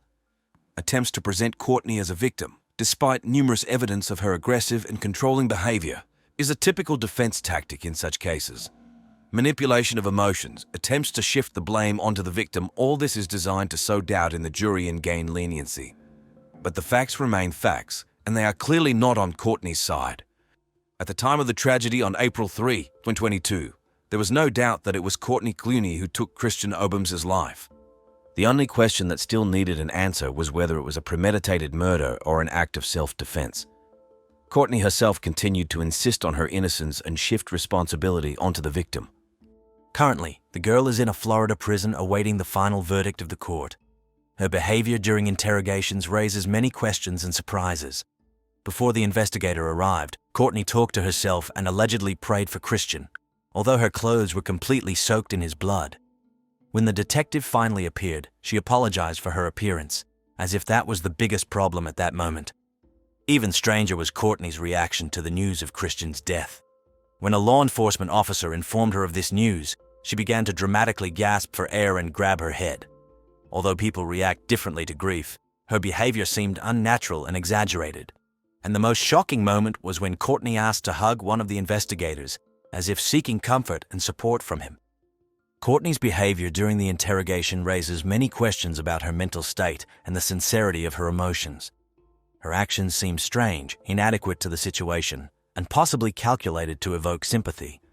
But knowing the backstory of her relationship with Christian, these attempts at manipulation look especially cynical and outrageous. Throughout the interrogation, Courtney kept repeating that she needed to hug her mom, that the detectives were joking with her, and that this was all just some terrible dream. She refused to acknowledge the reality of what had happened and take responsibility for what she had done. Christian's family, filled with grief and indignation, filed a civil lawsuit against Courtney. They demand compensation from her for all expenses related to the funeral and court proceedings. But most importantly, they seek justice and recognition of the suffering they endured through the loss of a son and brother. Courtney's lawyers, in turn, continue to appear on television and insist on the version of self-defense, portraying their client as a victim of circumstances. Attempts by the defense to present Courtney as a victim in this story look particularly cynical against the backdrop of all the evidence gathered. Even if we assume that there was mutual violence in their relationship, the facts indicate that it was Courtney who is the main aggressor and the toxic element. Her desire to control, humiliate, and dominate her partner cannot be justified by any circumstances. Undoubtedly, this case will long be the subject of discussion and research. Perhaps experts will never be able to come to an unambiguous conclusion about who is the main abuser in this relationship. But now, when Courtney is behind bars awaiting a verdict, her attempts to manipulate the system and public opinion look particularly unacceptable. Regardless of the final decision of the court, this tragic story should serve as a reminder to all of us about the importance of healthy, safe, and equal relationships. Domestic violence, toxicity, and abuse are problems that require serious attention and decisive action from society. We cannot allow such situations to remain without proper response and punishment for the guilty. Only in this way can we prevent new victims and build a more harmonious world for all. I just want to make it clear that I've never had intention of taking my twin sister's life. And if I could take back what I've done, I would in a heartbeat. On January 8th, 1992, an extraordinary event took place in the city of Camden. New Jersey identical twin girls Amanda and Anna Ramirez were born into the world. The girls arrived just minutes apart, like two little angels entering this life hand in hand. From their very first days, the sisters shared a special bond that only grew stronger over the years. The girls' parents, immigrants from Puerto Rico, had built a large, loving family in pursuit of a better life. Despite the hardships they faced on their journey to the American dream, they managed to keep their home warm and united. Amanda and Anna grew up surrounded by older siblings, with younger sisters arriving later. Yet the twins stood out from the rest with their uncanny resemblance and inseparable bond. From a very young age, the sisters were like two peas in a pod. They adored dressing alike, playing with identical toys, and spending every waking moment together. It seemed Amanda and Anna understood each other without words, sensing the other's moods and emotions. Even childhood squabbles were quickly forgotten as they became best friends again. I've seen photos of Amanda and Anna as children, and I must say their likeness is simply astonishing. It must have been challenging even for their parents to tell them apart at times. That closeness between sisters is unique, but it also had the potential to cause issues down the road. Watching Amanda and Anna during those years, one could only marvel at the strength of their connection. They were like two shoots of the same tree, reaching for each other, drawing strength and inspiration. Their parents and family took immense pride in their special girls and rejoiced that in this big, often harsh world, they had each other. Little did anyone know then what trials lay ahead and how their unique bond would impact the course of events. But in those carefree childhood days, everything seemed so simple and bright, with so many uncharted paths still to explore. The birth of twins is always something special, but Amanda and Anna's story is truly one of a kind. Their loving, close-knit upbringing built a strong foundation for their future lives. However, as we know, life often throws unexpected curveballs, and this case is a prime example of how even the strongest bonds can be tested by fate. From the very first days, Amanda and Anna's parents noticed their daughter's incredible bond that seemed to have formed in the womb itself. They recounted how in those early months, the sisters would even sleep in the same crib as though unable to be apart. This special connection only intensified over the years, forging Amanda and Anna into a true team. They did everything together, practically joined at the hip, unwaveringly following each other's every move. Observing them, I couldn't help but ponder just how powerful a twin bond can become and how it shapes their lives. The girl's mother, Mrs. Ramirez, warmly recalled how she nurtured the friendship between her daughters, wanting Amanda and Anna to forever remain each other's pillars. And the sisters did not disappoint. They learned to walk together, started preschool and school together, shared their most intimate secrets. It seemed nothing in this world could break their mighty sisterly union that only tempered with time. As a detective, I often encounter cases where close bonds between people become a trial for themselves and those around them. So Amanda and Anna's story piqued my interest, not just professionally, but also in understanding human nature. The parents shared that the twins had their own secret language for communicating with each other. At times, it was as if they could read each other's minds, anticipating the other's actions and desires. It was something unfathomable, like a telepathic link that existed only between the two of them. Even at school, teachers marveled at how Amanda and Anna could seamlessly complete each other's answers as one singular entity. This extraordinary sisterly bond inspired awe, but also raised concerns. Would it hinder their individual growth? Could the girls find their place in life alone, without their counterparts' constant presence? These were the questions that nagged not just the parents, but me as well as I delved into the details of this incredible story. Yet in childhood, it all seemed so idyllic. Amanda and Anna were blissfully happy together, and it appeared it would always be that way. They shared their most private dreams, supported each other's pursuits, rejoiced in successes and consoled failures. The sisters were two halves of a whole, unable to envision life without the other. Amanda and Anna grew up in an atmosphere of love, support, and unity. The large Ramirez family did everything in their power to provide the girls with a joyful, carefree childhood. The sisters played together, got into mischief together, attended family celebrations side by side. They adored dressing up in matching dresses and fooling those around them by pretending to be each other. Their parents smiled recounting those moments when even they couldn't tell their own daughters apart. It was a true test for everyone, but also a source of laughter and delight in the Ramirez household. At school, the twin sisters stuck together too. They excelled equally in nearly every subject, often doing each other's homework assignments. Yet teachers didn't scold Amanda and Anna too harshly for such antics, as the sisters demonstrated excellent grades and behavior. According to their school friends, Amanda and Anna operated as a team, always ready to help one another out. Even during tests, the sisters managed to discreetly pass notes with answers. It was something incredible, as if they could read each other's minds. The twins grew into kind-hearted, good-natured, and joyful young women. They easily connected with people and lit up any group. Amanda and Anna dreamed of becoming nurses to help the sick and ailing. And though their family lacked the funds for both daughters' education, their parents vowed to do whatever it took to make their girls' dreams come true.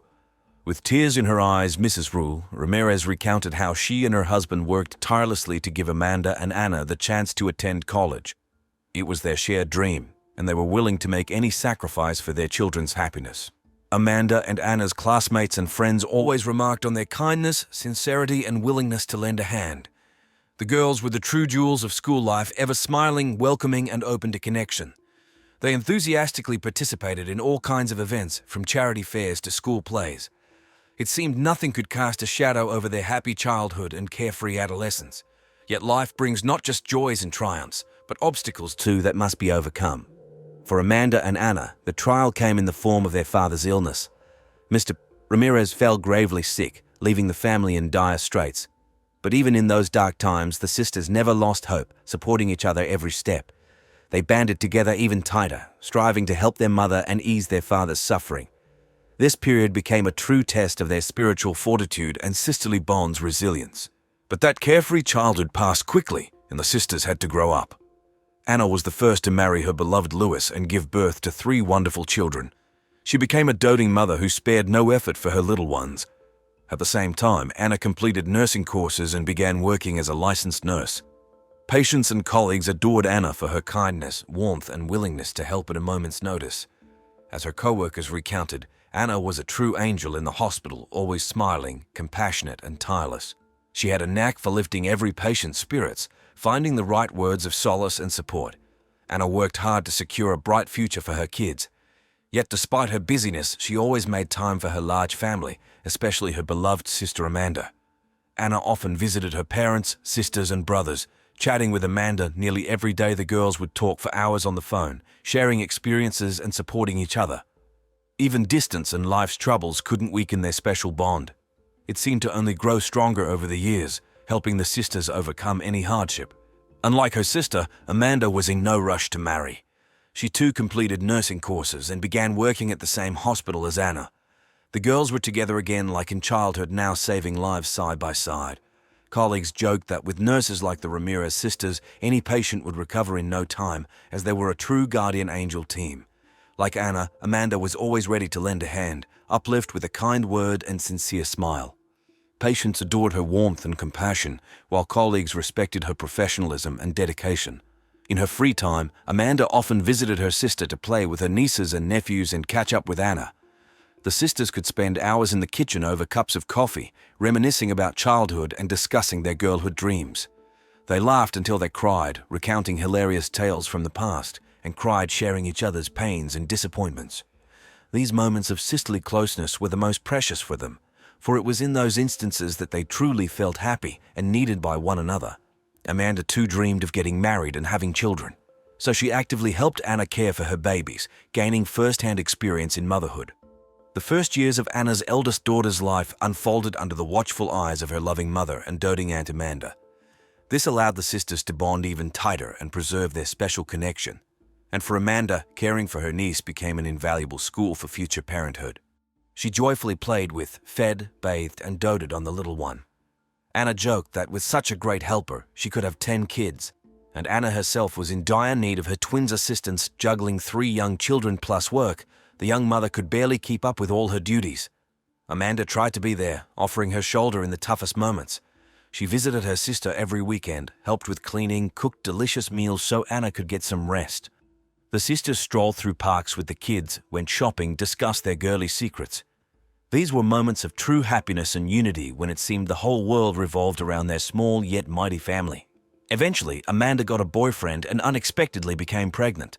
It was a real surprise for both sisters, but they knew they'd tackle any challenge together. Now it was Anna's turn to fully support her sister, sharing wisdom and advice. The girls jointly prepared for the arrival of their parents' first grandchild and Amanda's firstborn. They spent hours picking out baby items, setting up the nursery, dreaming of what he would be like. Amanda's pregnancy was not an easy one, with severe morning sickness and swelling. But Anna was always by her side, ready to help and encourage her sister. She drove Amanda to all her medical checkups, monitored her well-being, ensured she ate properly and didn't overexert herself. Anna understood how crucial it was for Amanda to feel protected and needed during this difficult time. And then that long-awaited day finally arrived. Little Alex, Amanda's firstborn and Anna's nephew, entered the world.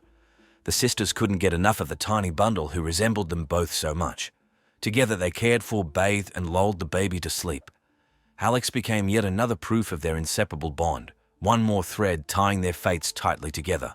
Motherhood transformed Amanda, making her more responsible and wise.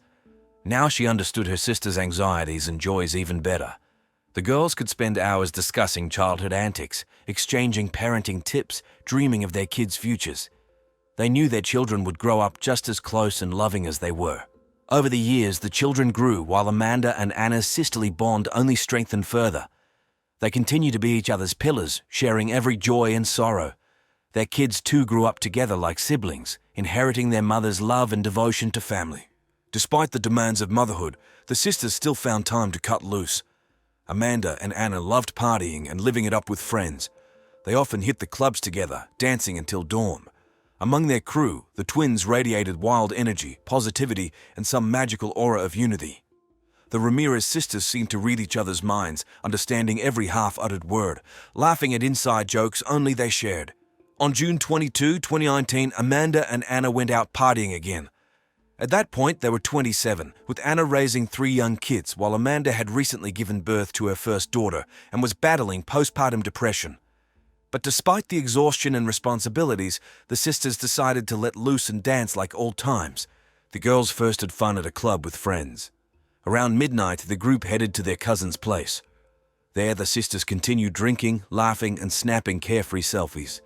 In one photo posted to social media around 5 a.m., the beaming twins posed with drinks in hand, the caption reading they were feeling those positive vibrations. Little did anyone know then that this picture would become the sisters' final living image. As the detective who investigated this case, I understand how precious every moment spent with loved ones truly is. That photo became a symbol of just how fragile human life can be and how crucial it is to savor every instant while we can. In that snapshot, Amanda and Anna look carefree and joyful, blissfully unaware of the tragedy looming just ahead. Around 5:30 a.m., tragedy struck. It was at that moment that Anna suffered a deep stab wound to her chest and collapsed bleeding onto the sidewalk outside her cousin's home. The police received a frantic 911 call around 5:40 a.m. from Amanda. The terrified woman pleaded for help, screaming that her sister was injured and bleeding profusely. Before medics and cops arrived, Anna was still breathing but soon lost consciousness from the trauma and blood loss. An ambulance rushed the victim to the nearest medical center. Doctors fought for nearly an hour to save Anna's life, but at 6:20 a.m. they pronounced her dead. The severe stab wound proved fatal. The mother of 3 had perished in the arms of medical staff. This tragic event came as a true shock to the Ramirez family and all who knew Anna. The horrific news of her death spread like wildfire through the small town, leaving a trail of unanswered questions in its wake. No one could believe that this joyful, loving woman had left this world so young under such mysterious circumstances. For Amanda, losing her sister was the hardest blow of all. In an instant, she lost her closest kin whom she'd walked through life side by side with. The pain of this loss was unbearable, the realization that Anna was gone for good seeming like a waking nightmare to escape from. But the harsh reality was that Anna had truly passed, forever changing the lives of her loved ones.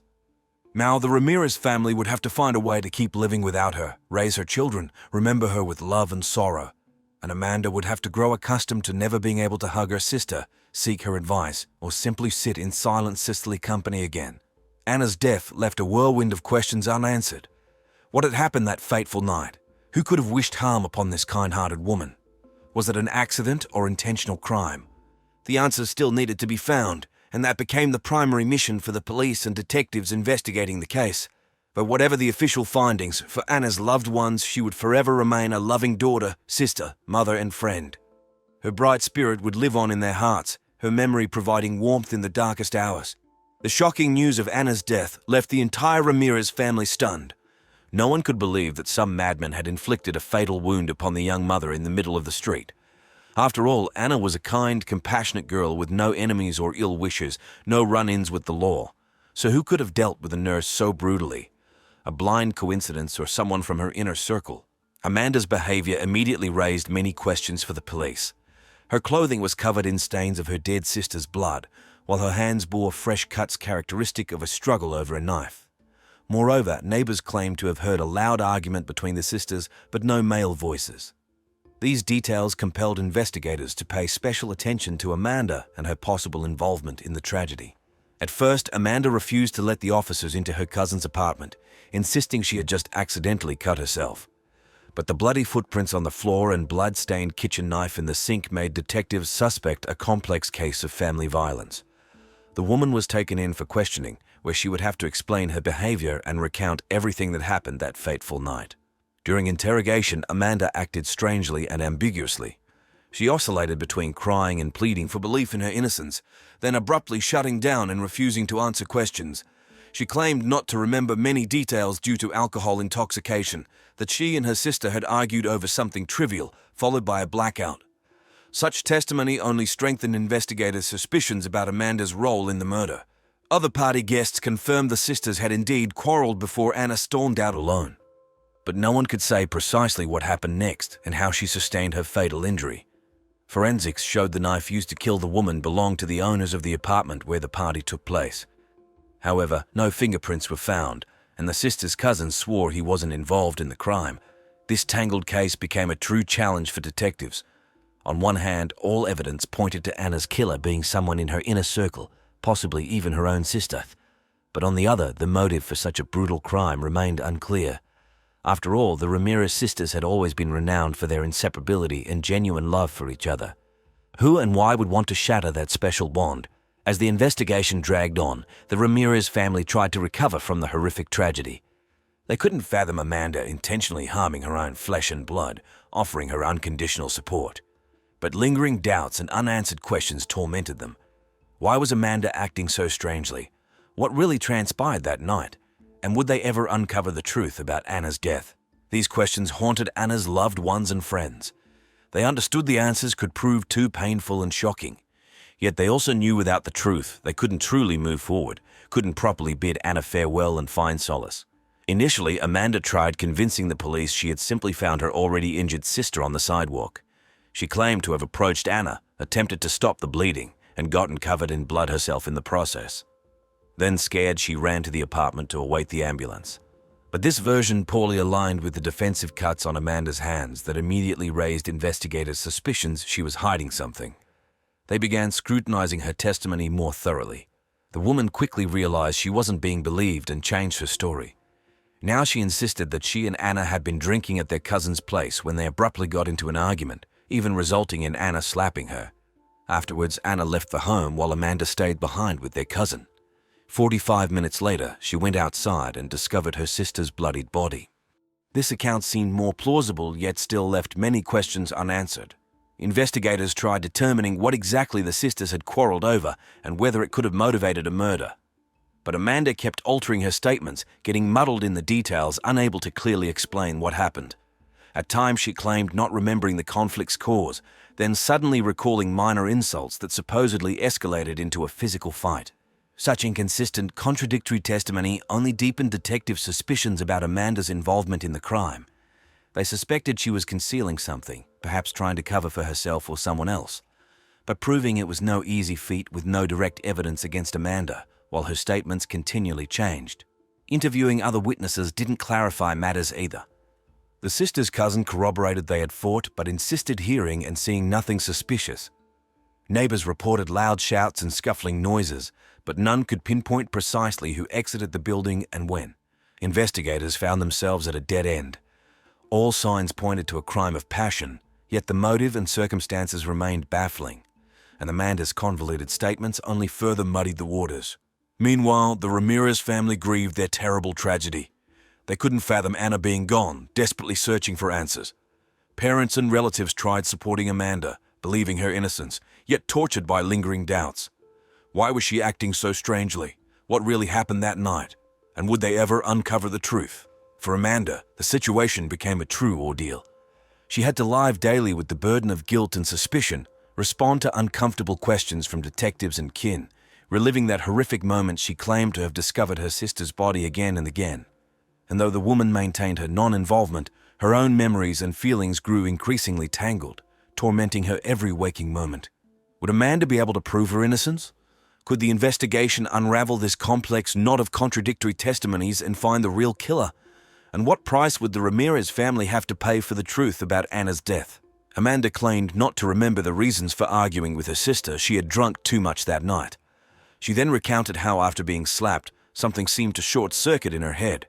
She blacked out, only coming to while standing over bloodied Anna with a knife in hand. Terrified, she tossed the knife in the sink and called an ambulance. The woman wept bitterly, begging to be believed that she hadn't wanted her little sister dead. Her testimony rang sincere yet raised many questions and doubts for investigators. Detectives concluded Amanda was holding something back. It was doubtful a simple quarrel after 27 years of an ideal sisterly bond could escalate into such a bloody attack. Those mysterious lapses in memory also raised major skepticism. Police suspected Amanda had long harbored resentment towards her sister that came bursting out in a drunken rage with a knife. They began carefully examining the sister's past, searching for possible triggers for conflict. The fact that the woman had struck Anna with one precise blow to the heart indicated premeditated intent to kill, and her attempt to shift blame onto some abstract assailant only worsened the situation. The family denied any serious conflicts between the sisters. Their cousin corroborated the fight, but admitted not knowing what had provoked the argument between the twins. Without this key information, investigators knew unraveling the truth would prove difficult. The defensive cuts on Amanda's hands seemed to confirm her account of struggling over the knife. But if events unfolded as she claimed, why brandish a deadly weapon during a tiff with her sister in the first place? And why not immediately call an ambulance instead of returning to the apartment? These lingering questions tormented detectives striving to reconstruct the night's fateful events. Amanda couldn't answer those questions. She insisted remembering precious little from that evening, too intoxicated and ravaged by postpartum depression. But despite her tears and pleas for belief, police remained convinced something horrific had transpired between the sisters that morning Amanda wasn't divulging. Whatever it was had culminated in one sister's death with a knife in the other's grip, and now investigators had to determine whether it was tragic accident or premeditated murder. As the probe dragged on, the Ramirez family struggled to find solace and understand what had befallen their girls. They couldn't fathom Amanda intentionally harming the sister she'd been inseparable from her whole life. Yet gnawing doubts and speculations tormented them. Was Amanda concealing some terrible secret? Had that secret ignited the fatal fight? And would they ever know the truth? Meanwhile, Amanda herself, broken by grief and despair, strove to prove her innocence. She replayed that night's events in her mind over and over, but memories remained jumbled and fragmented. The woman couldn't comprehend how she could have caused her beloved sister's death, even accidentally, and the blackouts only compounded her confusion and fear. Could she truly be repressing something unaware herself? Police continued gathering evidence and interviewing witnesses, hoping to find the key to unraveling this chilling tale. They understood any detail could prove pivotal, any testimony could shed light on that fateful night. Yet the more they uncovered, the more tangled the case became, and the harder it was to believe Amanda could have intentionally taken her twin sister's life. This tragedy became an ordeal not just for the Ramirez family, but for all who knew Amanda and Anna. People struggled to comprehend how such a loving, close-knit clan could find themselves at the epicenter of such a horrific story, and the suspicions and rumors only salted the already raw wounds. The media pounced on the news, further complicating detectives' work.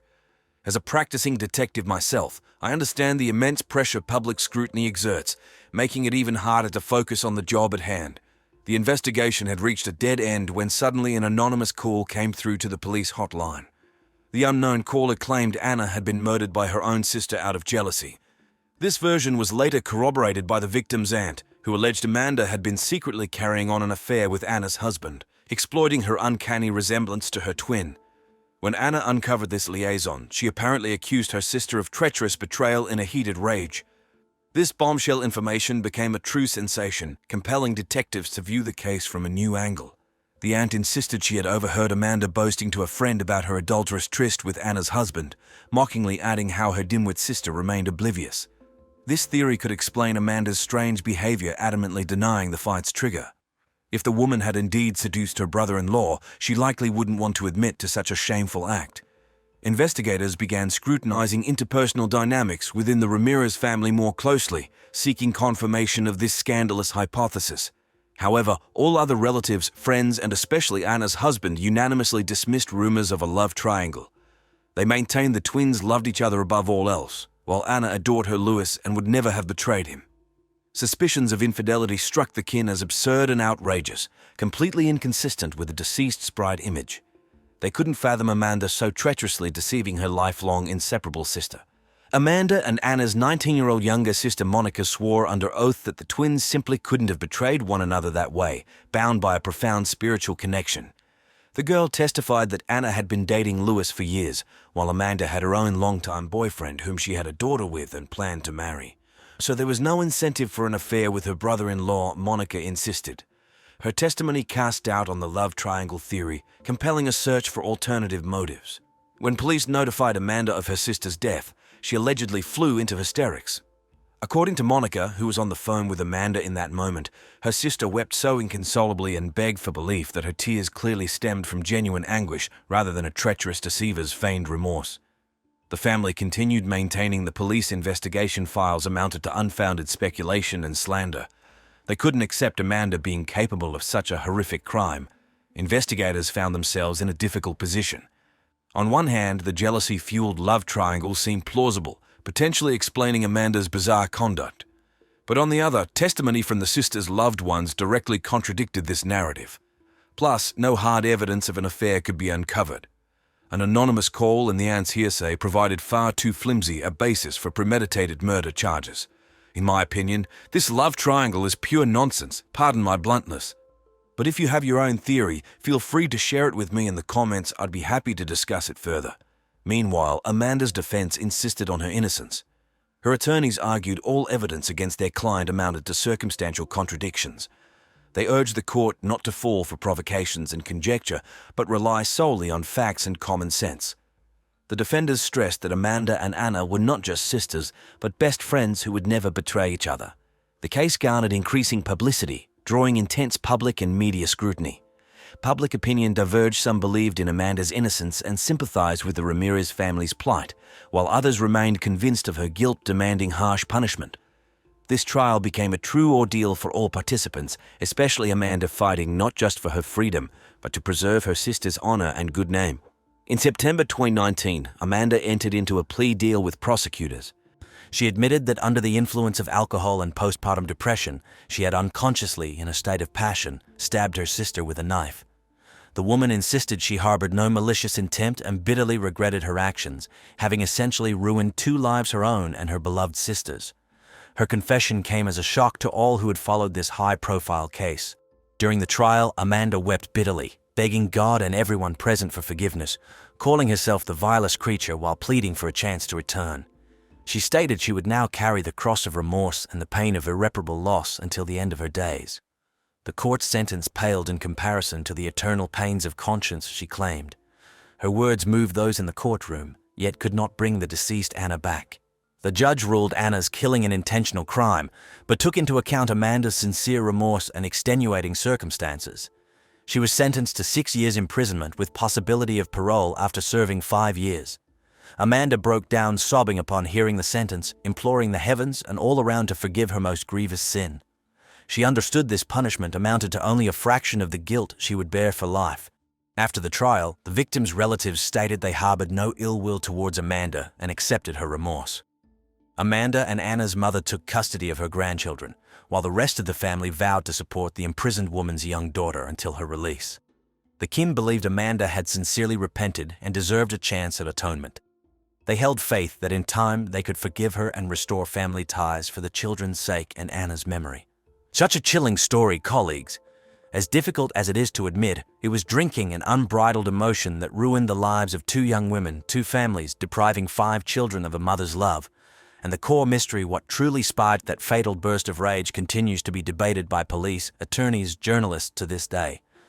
The official investigation failed to provide a definitive answer. Amanda's loved ones view her an innocent victim of tragic circumstance, while law enforcement leans towards a theory of premeditated murder driven by jealousy. Proving or disproving a clandestine liaison between Amanda and her brother-in-law is now impossible. The woman adamantly denies any such subtext to the fight, while Anna's husband categorically rejects even hypothetical possibility of such events transpiring.